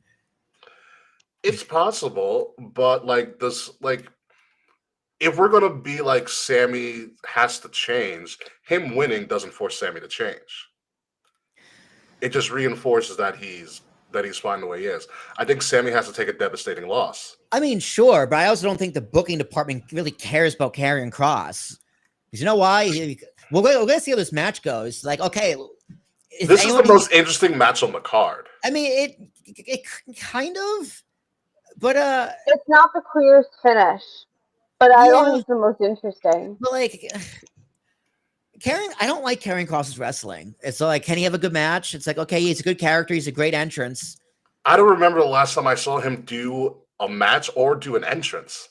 That's also the issue here. Yeah. So, like, I have no expectations for Karrion Kross. He could come out here doing, like, Hurricane Ranas the whole time. We're like, whoa, never seen that before. Be totally surprised. But yeah, I'm going Sammy here. I'm going to go Sammy. I'm going to go Kross. I mean, kudos to Kross for trying to get recognized. He had a very good point on Logan Paul, too. He's like, I don't hate why he said he doesn't hate Logan Paul. He just hates that other people can't also, like, wrestlers can't do that. Yeah. It's a great point. Like, he brings up a lot of great points in his promos. But you're more interesting off camera than you are on camera. Here's the thing, but we haven't seen him on camera in such a long time, and I'm just like, I'm willing to give this guy another shot. Fair. You know. I think Kross has to win this. Well, you were saying how if Sammy's character needs to change, that he needs to suffer a devastating loss. I think the same can be said about getting Karrion Kross a more prominent spot on TV. Like, give him the devastating loss at Saudi, and then bring back his creepy entrance. That was really cool. He doesn't get the TV time, and I feel like him maybe turning in a darker way or doing something more interesting or like adding more nuance to his character can make him coming back to TV in a more prominent way interesting. It's possible, but I think you still need to win on TV in the ring. Like, you still need to win. It's like The Undertaker is a good example of, he could have had the spookiest, greatest entrance of all time, which most of the time he did, but it would mean nothing if he lost. But see, to me, like, I don't know, Karrion Kross winning, I feel like he's going to win. That's going to be it. Like, he wins, period. There's no further continuation. That would be a total waste. I agree, it would be. You know, it's one of those things where, like whatever happens, Karrion has to start getting crazier. Like, he's not doing stuff like on camera. That's why I think he should lose. Losing over and over again, like you complain about not getting on TV, then you finally get on TV and you fucking lose. That fucking sucks. I like that I idea, except it's. imagine Go ahead, Kay. like working really hard for something and then failing at it will drive anyone fucking crazy. I like it. However, it's not the storyline. Like, we know as fans, he's been lobbying to get on TV. Like, the IWC has been very vocal about that. My issue with that is that the storyline is him saying, Sammy, you can't succeed the way you are. Like, if it was storyline where Karen Cross like if Karen Cross was pulling like a Billy Kay when she was doing anything to get on TV and was really fucking hysterical at it. She was going on resumes Yeah. and headshots. And she was I part of the can't riot wait to squad for start like 2 weeks. If they were doing something like that, or like when Heath Slater was like, I need this job or something like that. I got kids. I got kids or whatever. But Kane Cross isn't doing that. He's just a spooky guy in the back that kind of like everything he says comes true. So he did the same thing with AJ that never led to a match. It just led to like a spot in a moment at WrestleMania. Like that was a time to strike with Karrion Kross because he's been doing this backstage commentary thing to certain wrestlers for a year. You know, that just never led to a match. I think Karrion Kross is projecting that the reason Sammy can't get over with his character is because he can't get over with his character.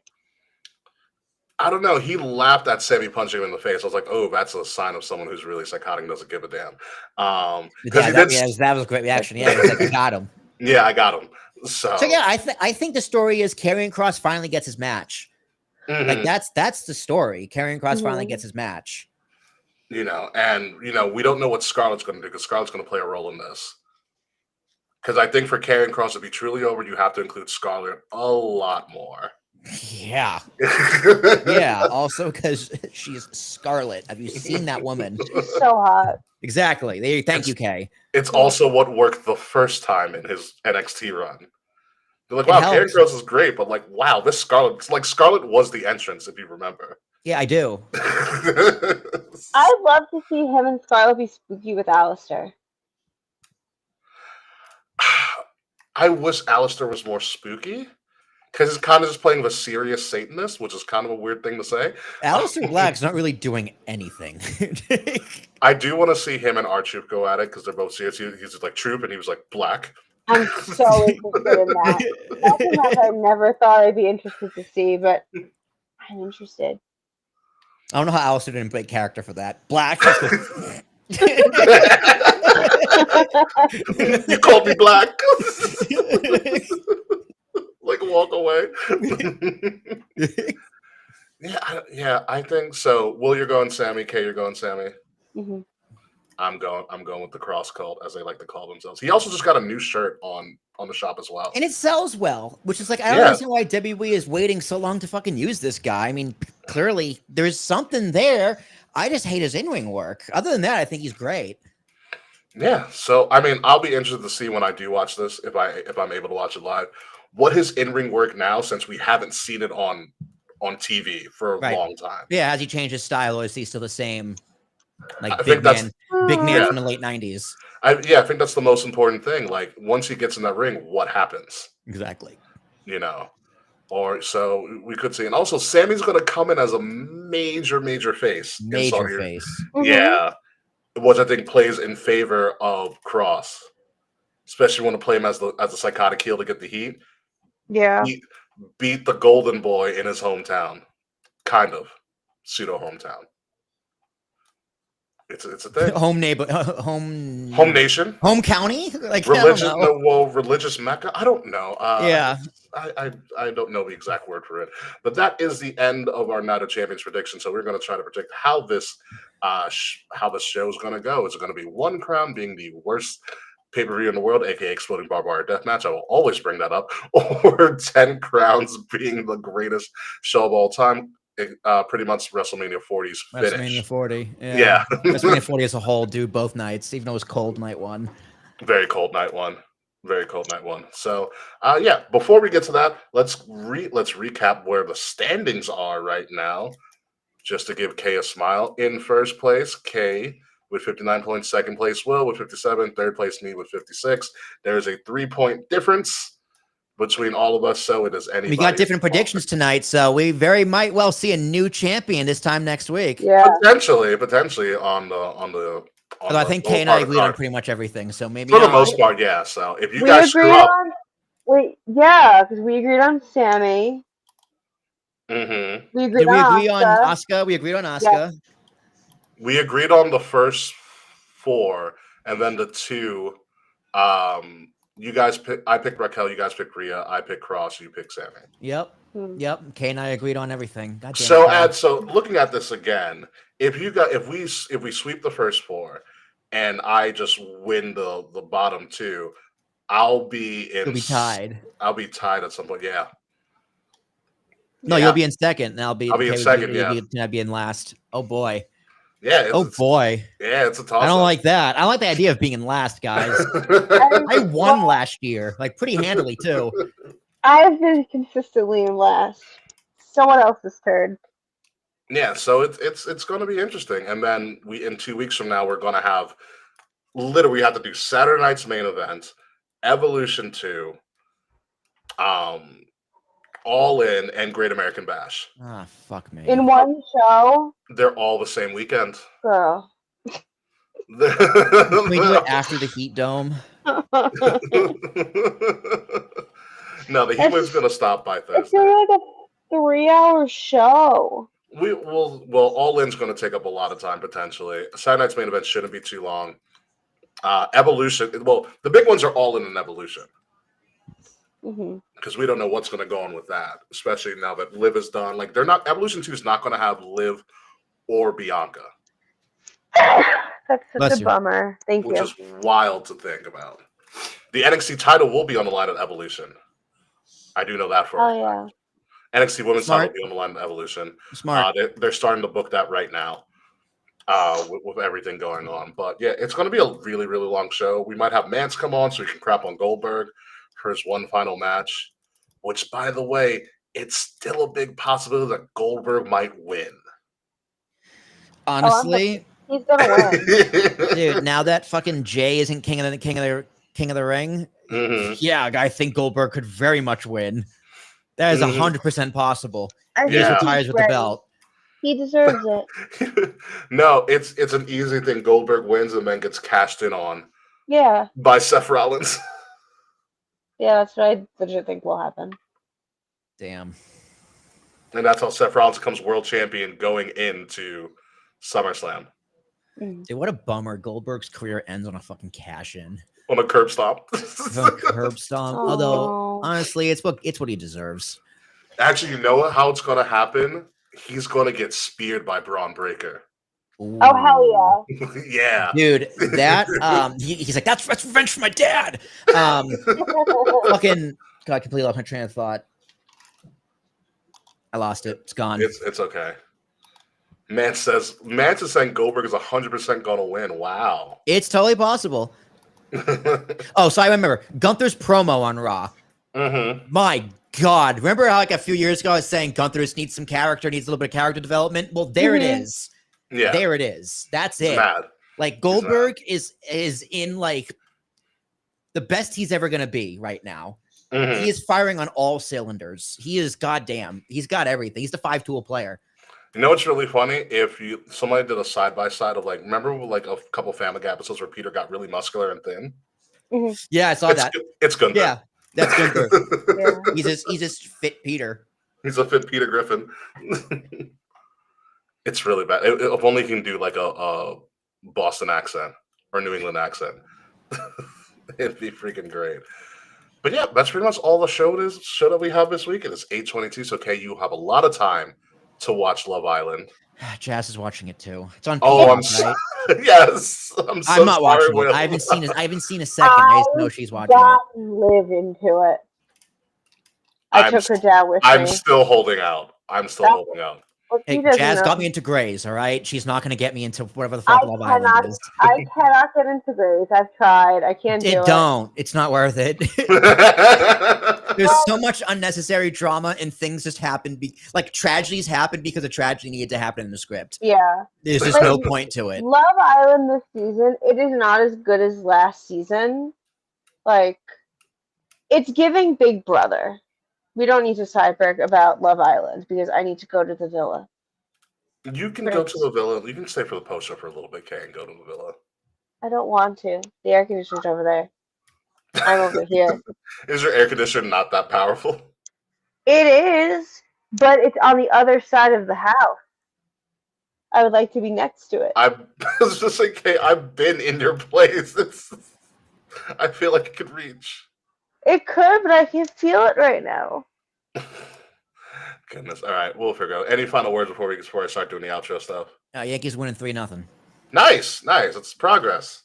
Yay! That's progress.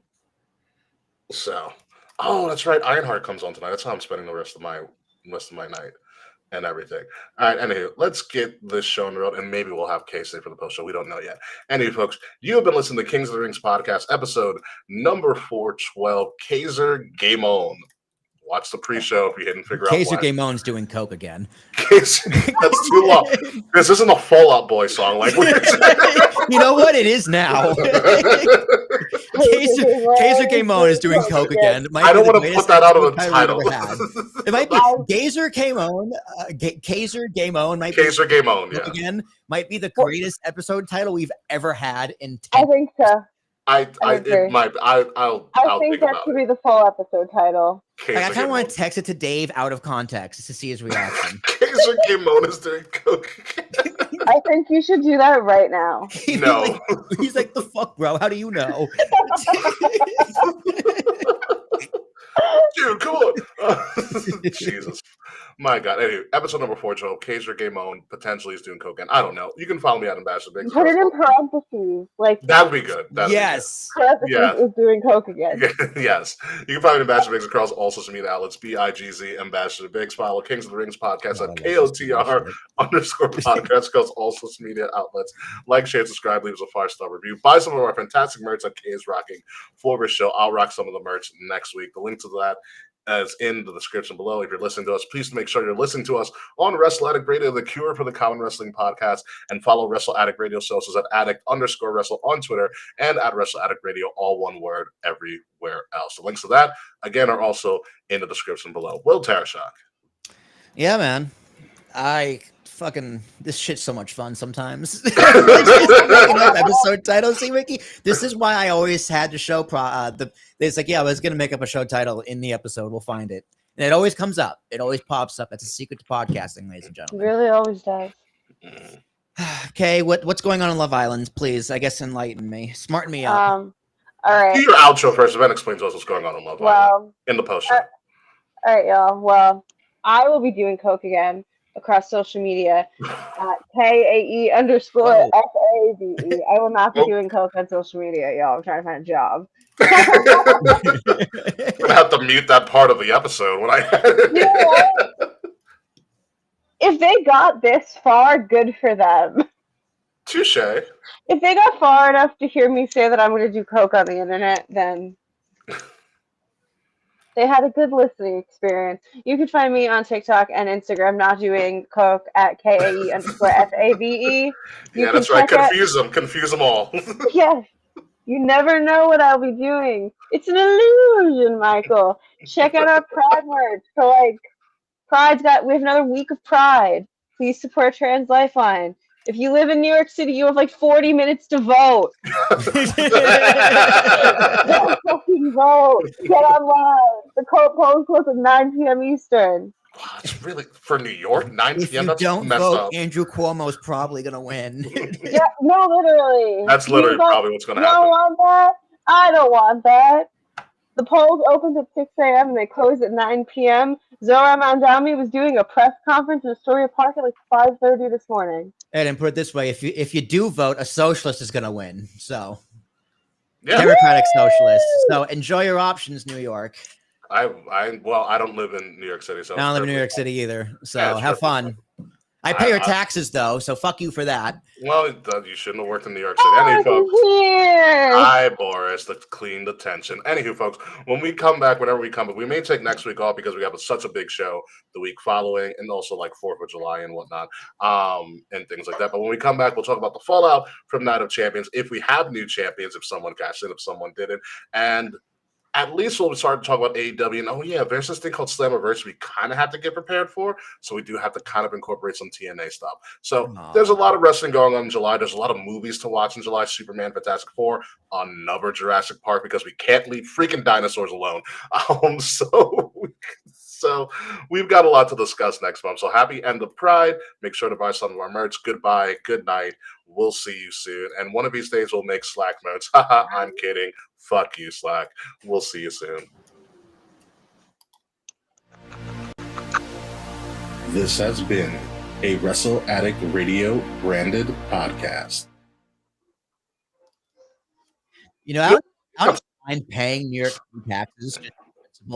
The thing I have a problem with is I pay taxes and I don't get a vote tonight. That's so sad. I should be able to vote for New York City elections. If I pay taxes, I should be able to vote in New York City elections. No, that makes no sense. No, because their policies that they pass affect me because I have to go and work there and pay taxes there. Of course it affects What policies? me. I have no say over congestion pricing. I would have voted against congestion pricing. Yeah, but you don't commute by car to work. But I'm a New York City taxpayer. I should get a say in the because you work there. So does every wrestler when they travel to different places, since they technically work there, do they have a say in all of those local elections? If they want one, yeah. If you're paying taxes, yes, you get a political say. That is what that's we fought a war over that. No taxation without representation. Now you can say, yes, I have representation, but I have no say in my elected official while I'm paying taxes. If you don't want me to vote in there, don't charge me taxes. I will gladly take that trade. But since I am being taxed, I should have the right to vote. You being taxed as you work in that location doesn't mean you have a say in that local election. Then I shouldn't be taxed there. No, you should be taxed because you work there, because you would have to pay the taxes where you work at. Then I should have a right in the policy that can affect my community that I'm taking a part in. You're not taking a part in. You're taking a part in working there. Not your community. Yeah, which I spend a third of my life. But working somewhere is not the same as actively participating in New York City community. New York is real in particular. You're participating in the economy, you're not participating in the community. Yeah. So I should have a say in what could potentially affect that economy that I take a part in. So do you want to vote in all world elections then? No, because I don't pay taxes. Because we are technically a global economy. Right, but I don't pay taxes. I don't pay Chinese taxes. Yeah, but you're affecting that economy, aren't you? No, but I'm not. But I'm not paying taxes. I get a right because I am paying taxes. That is it. That's the whole argument. Like, it's not about do I deserve this, but the answer is yes because I pay taxes. If I'm not paying taxes, then no, I have no right in to say how you should operate or have a vote in. You're only paying taxes because you work in that local economy. Yes, and then if I leave, if I don't no longer work in New York City, I lose that right to vote. So but taxes are based. Well, voting is based on your place of residence, not like your place of work. Right. So taxation should be the exact same then. No, taxation was like if I'm being ruled. So original no taxation, no representation was if you're going to be ruling over us or governing us, we should have representation within that system. We have a say via voting for our elected officials. So I have no say. You do have a say in where you live. Not in New York, I don't. Not in New York because you don't live there. Yeah, but I pay taxes there. That's the point. Mm-hmm. So that you can't pay taxes because you work there. I have a financial responsibility. So I worked at my old high school in summer camp. Did I have a say in who was on the board? What? I worked at my local high school. Public or private? I worked at my private high school for the summer because we had one of the biggest summer camps on the island. And I had to and I essentially got taxes taken out of that because I was working for them. Do I get a say on who's on the board of that high school? Like the board of trustees? Paying local taxes? I mean, are they making decisions that can directly impact you? Like the school board, right?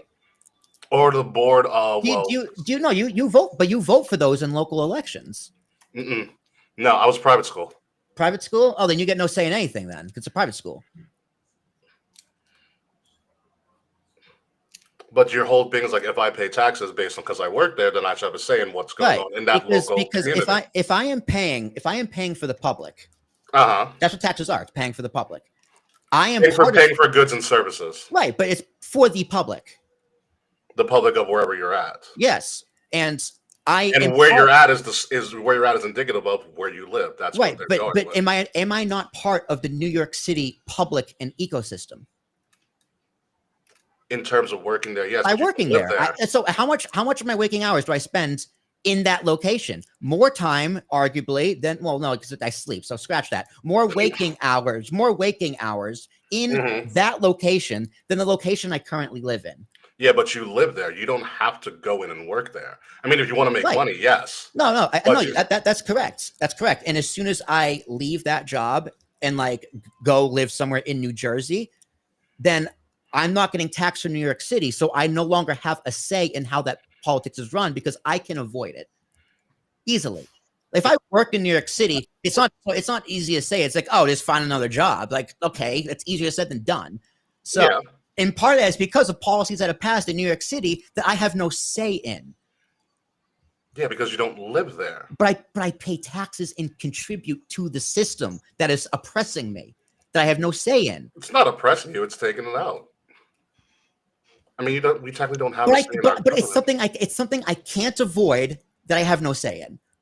But then on the opposite end of the spectrum, like there's so many people, like say like people from Long Island that live in New York City that don't change their driver's license to a New York City license, like address on their license, so they don't pay the New York City taxes. But they can't vote in the New York City election, even though they live in the city.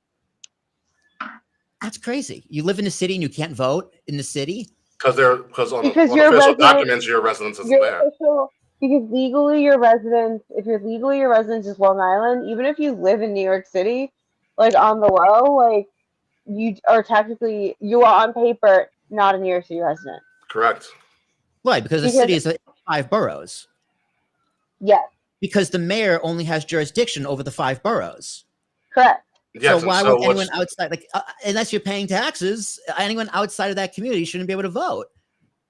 No, but that's what Kay's saying. Their legal place of residence isn't in New York City. So therefore, they don't have to tax us. They are not paying the New York City taxes. If they're not paying New York City taxes and they don't live in New York City, then no, why should they vote?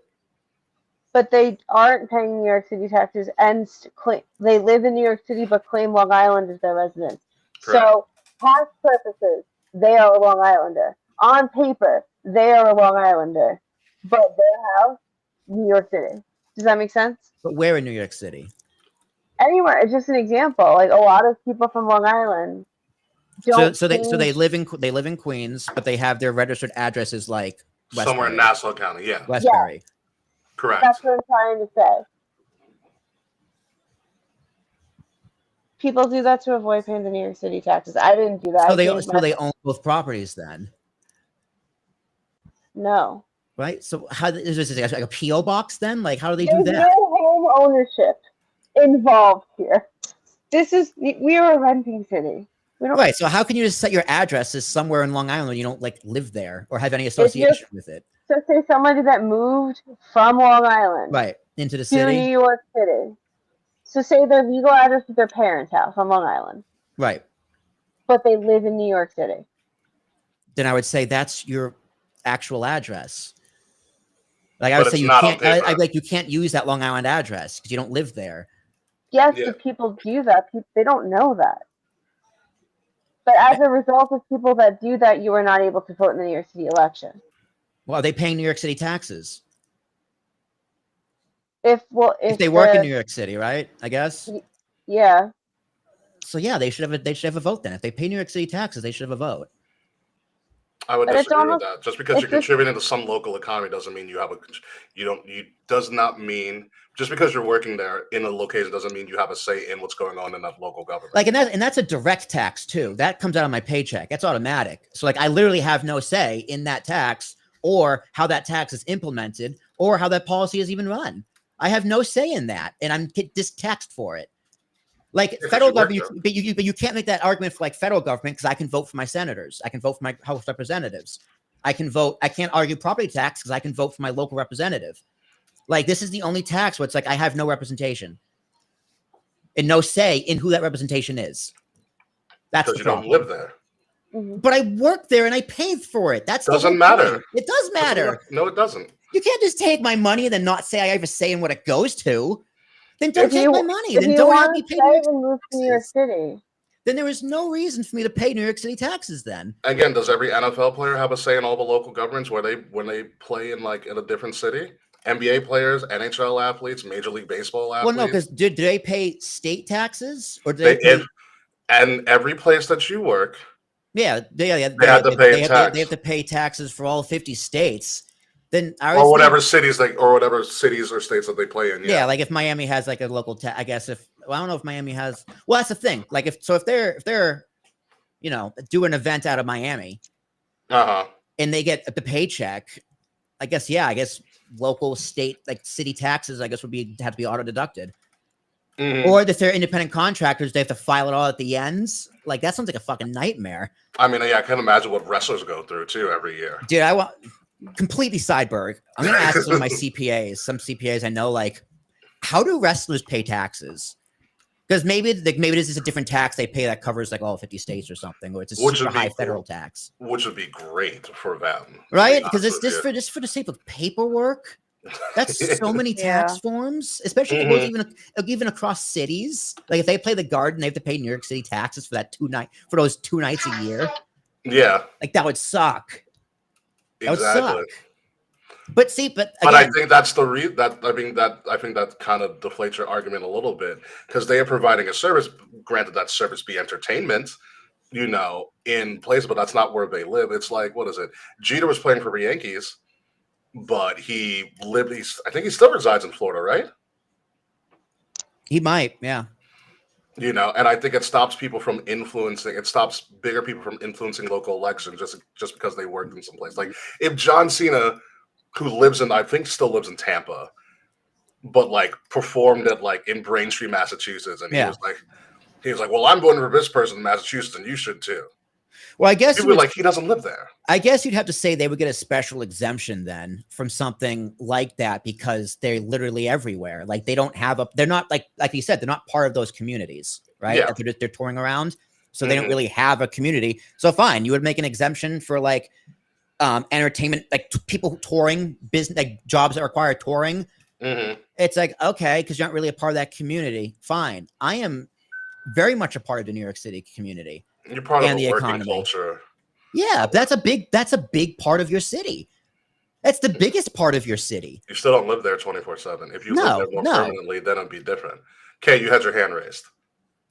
I hate to, leave this debate that I directly caused. Don't tell me you're prepping for Love Island right now. I want to take him on a walk. This boy should have gone to the bathroom before Love Island. So Forrest and I are gonna go. We love y'all. Later, Kay. Bye, Kay. Bye. See yourself out, Kay. Best of luck. Love y'all. Bye. Bye, Kay. And there they go. Okay, I got another one for you. I just want a yes or no from here. Okay, sure. Is Angel Reese good at basketball?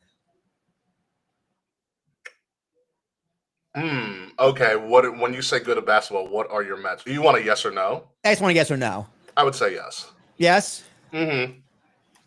We can break it down to like what is your criteria for being good at basketball, because some people's criteria is like, do they score a lot of points? Do they win a lot of games? There are a lot of people who are good at basketball that weren't like exemplary scorers. For instance, Dennis Rodman, great at basketball, couldn't score for shit, but he's one of the best players ever. Though. Exactly, great defender. And a genius rebounder. Did you ever see Yeah, no, he's crazy. Yeah. But he was also genius. Like, did you also see him at Fanatics Fest? No, what did he do? So someone bought the exact wedding dress he wore in the 90s. Oh. And had him and Rodman signed it for him. Oh my God. Yeah. That's what a wild sentence. Like Ray Lewis was there. Someone bought a tackling dummy with Tom Brady's face on it, and Ray Lewis signed it. That's incredible. Yeah, I would say Angel Reese is good at basketball. And now what your criteria of good is different. Like Angel Reese, the problem that I have with the WNBA and them comparing Angel Reese to Caitlin Clark is it's not fair. They're two different styles of players. Yeah, they're just one's a shooter. It's not a fair comparison. Yeah, one's a shooter, one's more of like a defensive player and kind of like a seldom scorer. from time to time. So it's a hard comparison. They're only linked because Angel Reese's ridiculously good LSU team beat Caitlin Clark and like her one-woman army at Iowa. Yeah. You know, I will tell you from someone who doesn't watch the WNBA, but gets flooded and actually really enjoys just watching the social clips that go viral, whether it is the fighting, whether it is like the Angel Reese, just the everything about the me bounds, I think is the greatest thing ever, especially because she said she's going to trademark it, which is like, bitch, get your money. But like, yes, I think she already filed it. Yeah, she did. I heard. I don't know if that was real, but I saw that she did. I don't know if it's. It real, was after she got her first triple-double, I think. Yeah, I saw that. I'm like, I hope you did, because that's exactly you.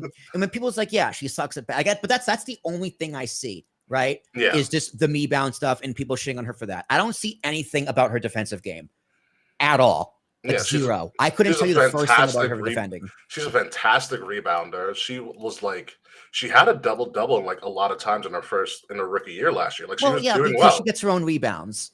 Yeah, she's also one of the tallest players on the court. Yeah, but if you go 1 for 5 in 15 seconds or 30 seconds because you're getting your own rebounds, like rebounds. That doesn't mean you're good because you can't. No, it means if you follow good in basketball terms. You would have terms. on the first one. No, good at basketball means if you miss your shot, you do not fall away from your shot and you follow your shot, especially if you know it's a miss. You get a rebound. That's a good basketball player right there. But yeah, good basketball players also get it in on the first or second shot. Not all the time. Michael Jordan never got on the first. Didn't always get on the first shot. Good basketball players and sound basketball players are people who learn how to follow their shot. I would love to see a video of Michael Jordan missing 5 layups in a row and getting those offensive rebounds and finally getting. But here's the thing: that's not an indictment on Angel Reese. That's an indictment on the people on the defense. If a person also true. That is undeniably true. If a person is able to get their own, if the person is able to miss 5 times and get their own rebound 5 times, that's not a problem with them. Your defense is crap. Your defense is worse. I'll concede that your defense is 100% worse. Yeah, like a sound defensive basketball team is able to. Is to restrict you to 1 shot per possession. Yeah. An even better basketball team, like I learned when I was growing up playing ball, is that you did a good defensive job and you can box out every person on the offense and you can let the ball bounce on the floor before anybody touches it if it misses. Do you know how hard that is to do? No, I'm not good at basketball. Yeah. I don't really follow basketball. I'm just going based on. Seeing as anything Angel Reese, it's hilarious. But I am glad to know that she is actually good defensively because I just never seen anything like that. There's people who are defensive stalwarts. Ron Artest or Meta World Peace was a fantastic defender. He's not known for his offense at all. He's also known for jumping and attacking people in the stands. Granted, wow. However, talk about known for their defense. You should see his play Paul Goldschmidt just made. Really? Yeah. Wait, continue. I'm listening. Yeah, but it's one of those things that you don't have to be an offensive juggernaut to be good at basketball. There are people who have made their careers off of being just good defenders. No, I agree. No, I 100% agree. Ben Wallace, for example. Being off, people say good at basketball, they mean can you score? Right? Yeah. That's really what they mean. Mm-hmm. I think what most people secretly mean, but that's why I asked the question, is she good? Just give me a yes or no. This is basic. Is she good? And then I would say she's good, yeah. Okay, fair enough. Ben Wallace couldn't score worth a damn, but he could rebound. He can block. You remember Ben Wallace on the Pistons? Yeah. Yeah, no, I remember he was on the Celtics. Dude. I'm thinking maybe Ben or Rasheed Wallace. You're thinking Rasheed, probably. Rasheed was on the Celtics. He was a center on the Celtics in 2012. Yeah. 2008. 2008. Late in his career or something. Or 09. It was 07. I was playing NBA Live 08 with Dwight Howard on the cover. I was emulating it. And Rasheed Wallace was a center on the Celtics. And I could score with everybody but him. But he was great on defense. Yeah, Rasheed is actually not that bad of a shooter. He just didn't shoot as much. Oh, he has a weird shot. It's like you couldn't get the timing down. It's a weird shot. Ray Allen's flawless. Ray Allen is the perfect jump shot. He is the perfect jump shot. Ray Allen's the scientifically accurate jump shot. It's kind of gross. Whenever I do create a play or whatever to my career, I always emulate my shot to be Ray Allen's because it's perfect. Mm-hmm. It's a perfect shot. I'm also just secretly good with Dirk's jump shot as well. So if I do the big man character, I'll do Dirk because I shoot really well as Dirk too. Yeah, good at basketball is such a weird thing to judge people on because basketball is such like you have to do everything kind of sport. I mean, it is because there's only 5 people in the court's like relatively and you're playing small. both sides. You're playing both sides. You're playing both sides. It's probably the smallest playing field out of all the major sports. Yes, it is. Because hockey's wider and it's a little longer. Wider and longer. Yep. Like basketball is the most compact sport. Mm-hmm. Yeah, and the thing is with the NBA, there are people get drafted to the NBA not because they're all around good player. It's usually because they can do one thing really, really well. Yeah, they're a role player. Basketball is all about roles. Right? Mm-hmm. What's your role on the team? Like look at Steve Kerr. Steve Kerr couldn't do jack shit besides shoot a 3 ridiculously well. Yeah. They're very rarely and the people who are like all around or become all around good are just like freak athletes. Like LeBron was just a freak athlete. He's still a freak athlete, dude. Has anyone played as long as LeBron has? He's in his mid-40s now, LeBron. He's earlier, but I think AC Green may have played longer. But no one's had, I think the better assessment with LeBron is no one has had sustained success as long as this. Yeah, it's like it's not the fact that he's playing long; it's the fact that the level he's currently at for how long he's been playing. Yeah, it's like there's wear and tear, but it's not like he stays in ridiculous. He can keep going. He stays in ridiculous shape, and like more power to him. Like he figured out, like, hey, I can just continue to work out and still be good. But Jordan's still better. Yes, I will say Jordan's better, and Jordan statistically is more efficient than LeBron. Mm. Like if you look at the numbers, Jordan had a higher efficiency rating than LeBron is, and I also prefer Jordan over LeBron. Like I'm not knocking LeBron, but LeBron wasn't a killer. LeBron's never been a killer. Yeah, Jordan's a killer. Yeah, Jordan was like, I'm going to Jordan made up lies to win. Yeah, if you ask LeBron who's better, LeBron would be like, man, Michael's the GOAT. I respect Michael Jordan. Like, I don't know, it's up for the fans to debate. I don't get involved. You ask Michael Jordan, he goes, me. Me. And that's the difference. Yeah. That's the difference between LeBron James and Michael Jordan. Mm-hmm. I mean, that's how Kobe became so good. Kobe just learned from Jordan. Yeah. It was one of the big things that came out of the Last Dance documentary. Kobe was like, yeah, I'm not Kobe Bryant without Michael Jordan. It was crazy. It's a shame he doesn't get more love in the conversation compared to Michael, to Jordan and LeBron.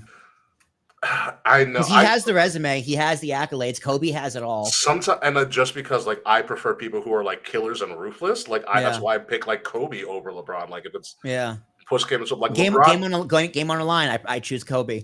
Yeah. And I didn't like Kobe at all. I never liked Kobe. My mom's a diehard Celtics fan. Like my mom, and she fucking hated Kobe. Hated with a passion. Kobe and the Christian Laettner from Duke.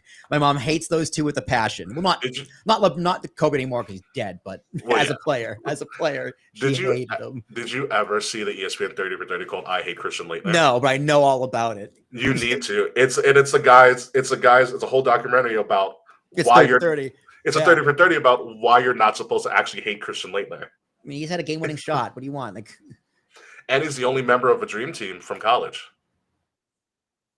He was on the dream team? He was. So back in the early 90s, because remember the dream team was the first time that NBA pros could go. So, and usually it was he was still in college when he went though? Is that what he was a player of a year. So they, as a courtesy to the amateurism of what it was before, they kept one spot for the best player in college. So Christian Laettner was on the team. Wow. He never, Wow. Yo, what a flex. What a USA flex. They're like, dude, we're so confident we're gonna win. We're gonna let a kid play. And he never played. Of course not. We're gonna put a kid on the team, but still. He was the 12th guy that they, as a courtesy to like amateurs, and they put Christian Laettner on the team. Dude, how do you did he ever go? How do you do pro, Christian Laettner? He was so. Like, dude, how do you come back from the dream team and just be like, in the NBA? He got moved around a couple of times, but he wasn't like as great as he was. Because the NBA is a different. Yeah, it's it's full-grown men. Yeah, exactly. But listen, Christian Laettner, he's a New York guy too. He's from New York. He's from like upstate somewhere. Mm-hmm. But he made a name for himself. He's doing fine. He's chilling. Like, I remember watching the documentary. He still looks like he looks great. He looks phenomenal. It's a great shot. Yeah. I still think it was fucking. I still think he took too long, and that clock was a little bit off. That's just me. That's just because I've tried to replicate that. So I was like, "There's no way you can do this in 2.8 seconds." Well, No way. I also did not like Christian Laettner at all. But speaking of Kobe, there's a video. No, there's a. Do you remember Iman Shumpert? He played for the Knicks. yes, that I don't know why. Like that Shumpert, I just know the last name. Yeah. Yeah, defensive stalwart, really freaking good. So he's playing for the Knicks. He said he talked about this first time going up against Kobe. And he was playing on the Knicks, and he was having a good game against Kobe for like the first like 3 quarters, not really talking trash to Kobe or anything, but just like defending him really well. And Kobe had maybe 10 or so points. Mm-hmm. He said the 4th quarter started, and Kobe went up to Iman Shumpert and goes, "You've had a great game." And Iman's like, "What?" Watch this. Kobe's like, "You've had a great game."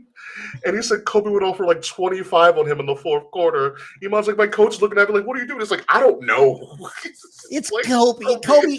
He went into Kobe mode, dude. Yeah. And that's what LeBron's never really done except when he was a bad guy and went to the Heat. That's my favorite LeBron. Yeah. LeBron was the best LeBron. He was like, "Screw you guys. I'm just going to go dominate the way I'm supposed to." And still didn't win 4 championships in a row. Because they screwed up the first one and the last one. But yeah, what's the Yankees score right now? 3-0, bottom 6 or bottom 7. Oh, we're on to something. Volpe had a 2-run triple. Okay. Finally. Okay, it's perfectly fine. And the All-Star game's in Atlanta in a couple of weeks too. Yeah, that's gonna be fun. Yeah, Atlanta's making a lot of money this year off of entertainment and sports. I mean, good for them, dude. I mean, something's got to pay for that Cop City. Yeah, they're making a crap. I mean, Marvel's also based down there. Like most of the Marvel movies are filmed in Atlanta. Yeah. No, Atlanta was a hot spot for like all of Walking Dead was filmed in Atlanta, or most of it at least. They've got a lot of space down there. Yeah, Atlanta was driving in Hollywood talent a lot, like 10 years ago up until recently. Now it's New Jersey. Netflix opened like a brand new studio in New Jersey. And is that done yet, or is that they're done? They've been filming movies in New Jersey like a lot in the past year. Nice. So I mean, it's good and bad, but yeah, it's great for the economy. It's I'll apply to work at Netflix studios in Jersey. Screw it. They film in Hoboken every now and then. Like the Bob Dylan movie was part of it was filmed in Hoboken. Oh, I did not know that. Yeah, Chalamet was here. Hugh Jackman was here once. Adam Sandler was just playing basketball in Montclair yesterday. Yeah, that's what Adam Sandler loves to play ball. Yeah, he was just randomly because Happy Gilmore 2 was probably but they was already finished. Maybe they're doing promotion because it was filmed in Happy Gilmore 2 was filmed in New Jersey. Yeah. Adam Sandler is one of those people. He's like historically like a really good basketball player. Yeah, he loves basketball. And dude, this is the video that I saw. I was like, yeah, dude, he nailed jump shot, fade away, great. Yeah, no, he's historically a really good basketball player. You know, one of his buddies went to Hofstra. Yes, Dante. Yeah. Adam Sandler is actually a TEP. Is he really? Yeah, Adam Sandler is a fraternity brother of mine. I did not know that. But yeah, one of his friends that's always in all of his movies, Dante, went to Hofstra. Dante, so you ever seen The Waterboy? I did not like The Waterboy, but Be that as it may, Dante's the quarterback. Okay. And he's let me give him a Google. He's showed up at Hofstra nights, bar nights. He used to though. You didn't like The Waterboy. That's surprising. I know, dude. Patrick O'Hara.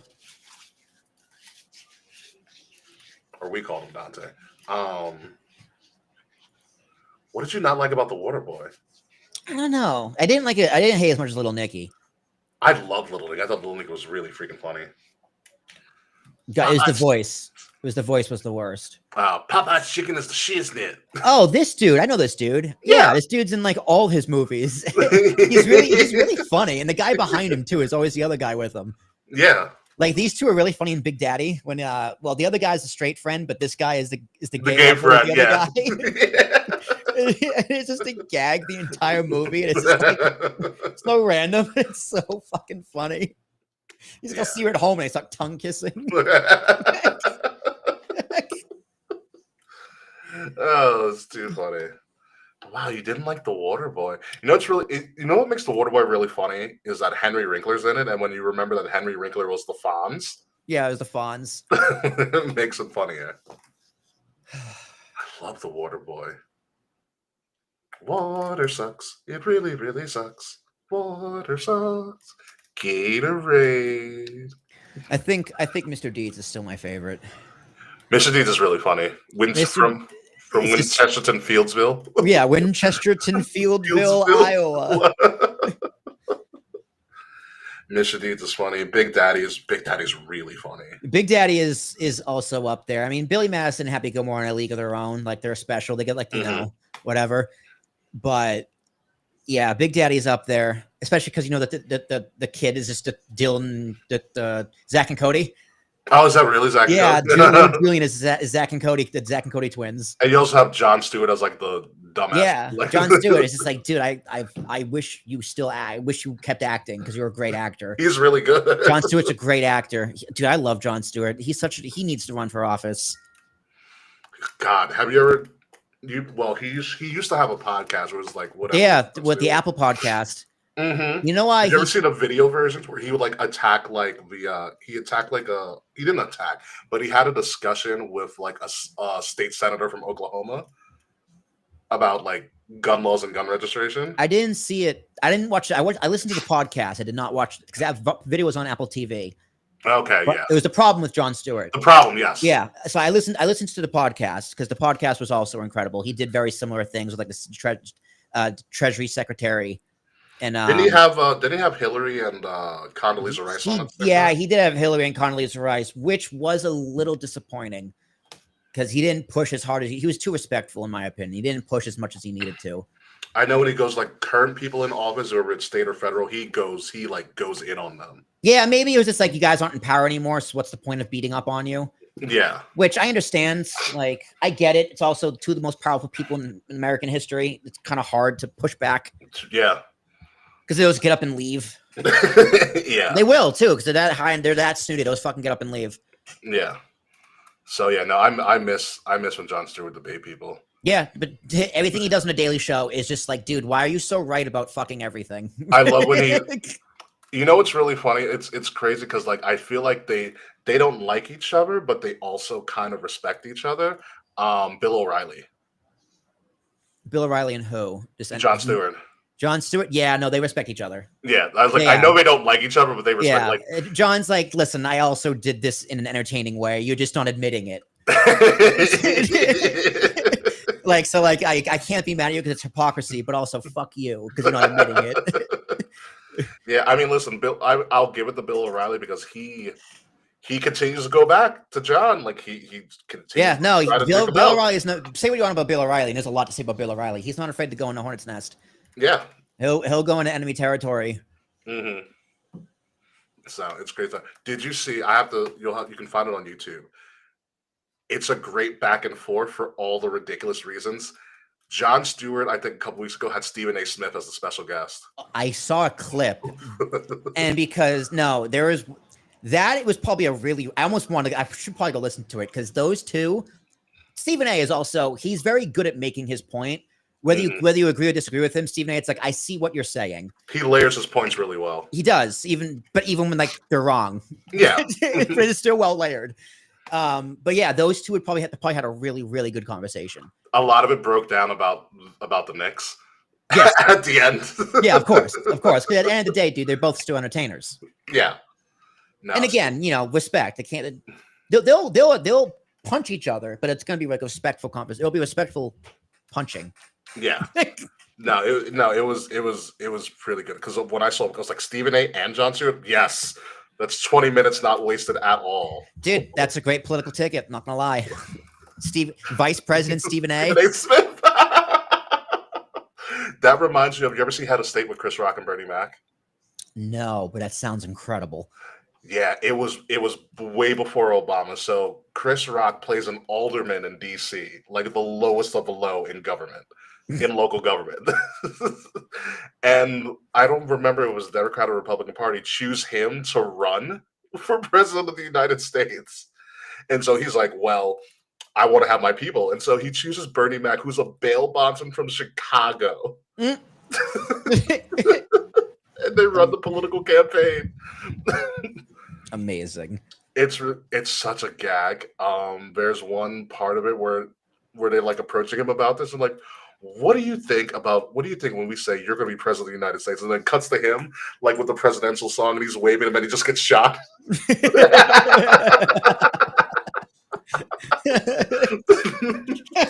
God damn. That's such a hard-hitting joke. No, Head of State is just a really ridiculous movie, but it's funny. Because because you have Bernie Mac being Bernie Mac trying to run for vice president. And he's in the vice president debate, and someone's like, so whatever Bernie Mac's character is, what do you think of NATO? He goes, NATO. I don't know no NATO. You know no NATO? I don't know. NATO don't know me.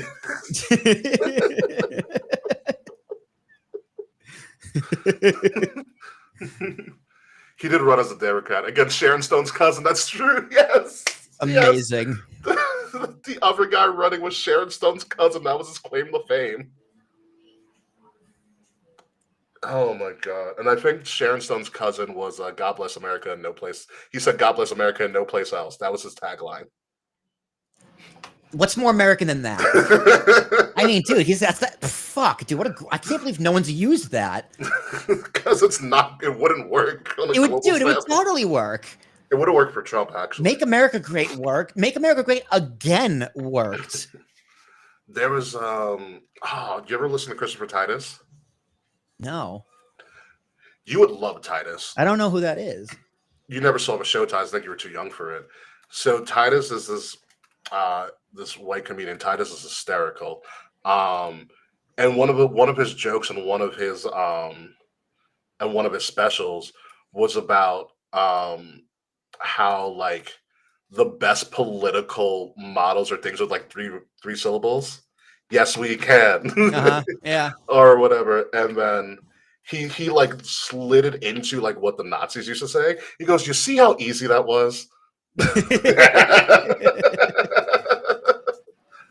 And he talks about he has this whole thing, and this is probably the last thing before I go because I do want to watch a little bit of Ironheart. 3-3.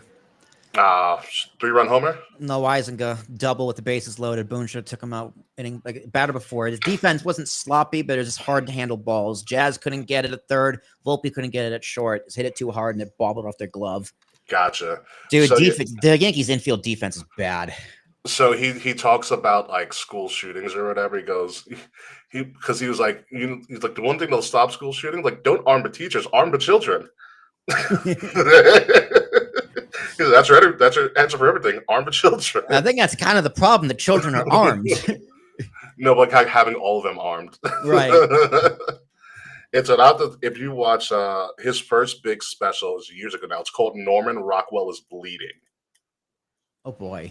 Yeah, and his whole stand-up is about his alcoholic father and his paranoid schizophrenic mother and his dysfunctional family. Okay. That's a lot. It's hysterical. And then like the next one, he's about his alcoholic father, his paranoid schizophrenic mother, and how he meets his psychotic wife. And then the next special is how he got a divorce from his wife. And then there's a whole bunch of stuff. He runs a podcast too with his current wife, which is great. He also has a funny story about how he met Bruce Springsteen for the first time. Yeah. Boss? Yeah. Love Bruce. When someone's like, Bruce wants to meet you, he's like, Bruce who? Bruce Banner? Bruce Wayne? Yeah, I'll send you some time stuff. His shit is so fucking funny.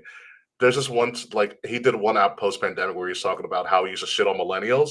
And he's like, well, now that I think about it, millennials have been through a lot of stuff. So you know what, guys? I'm sorry.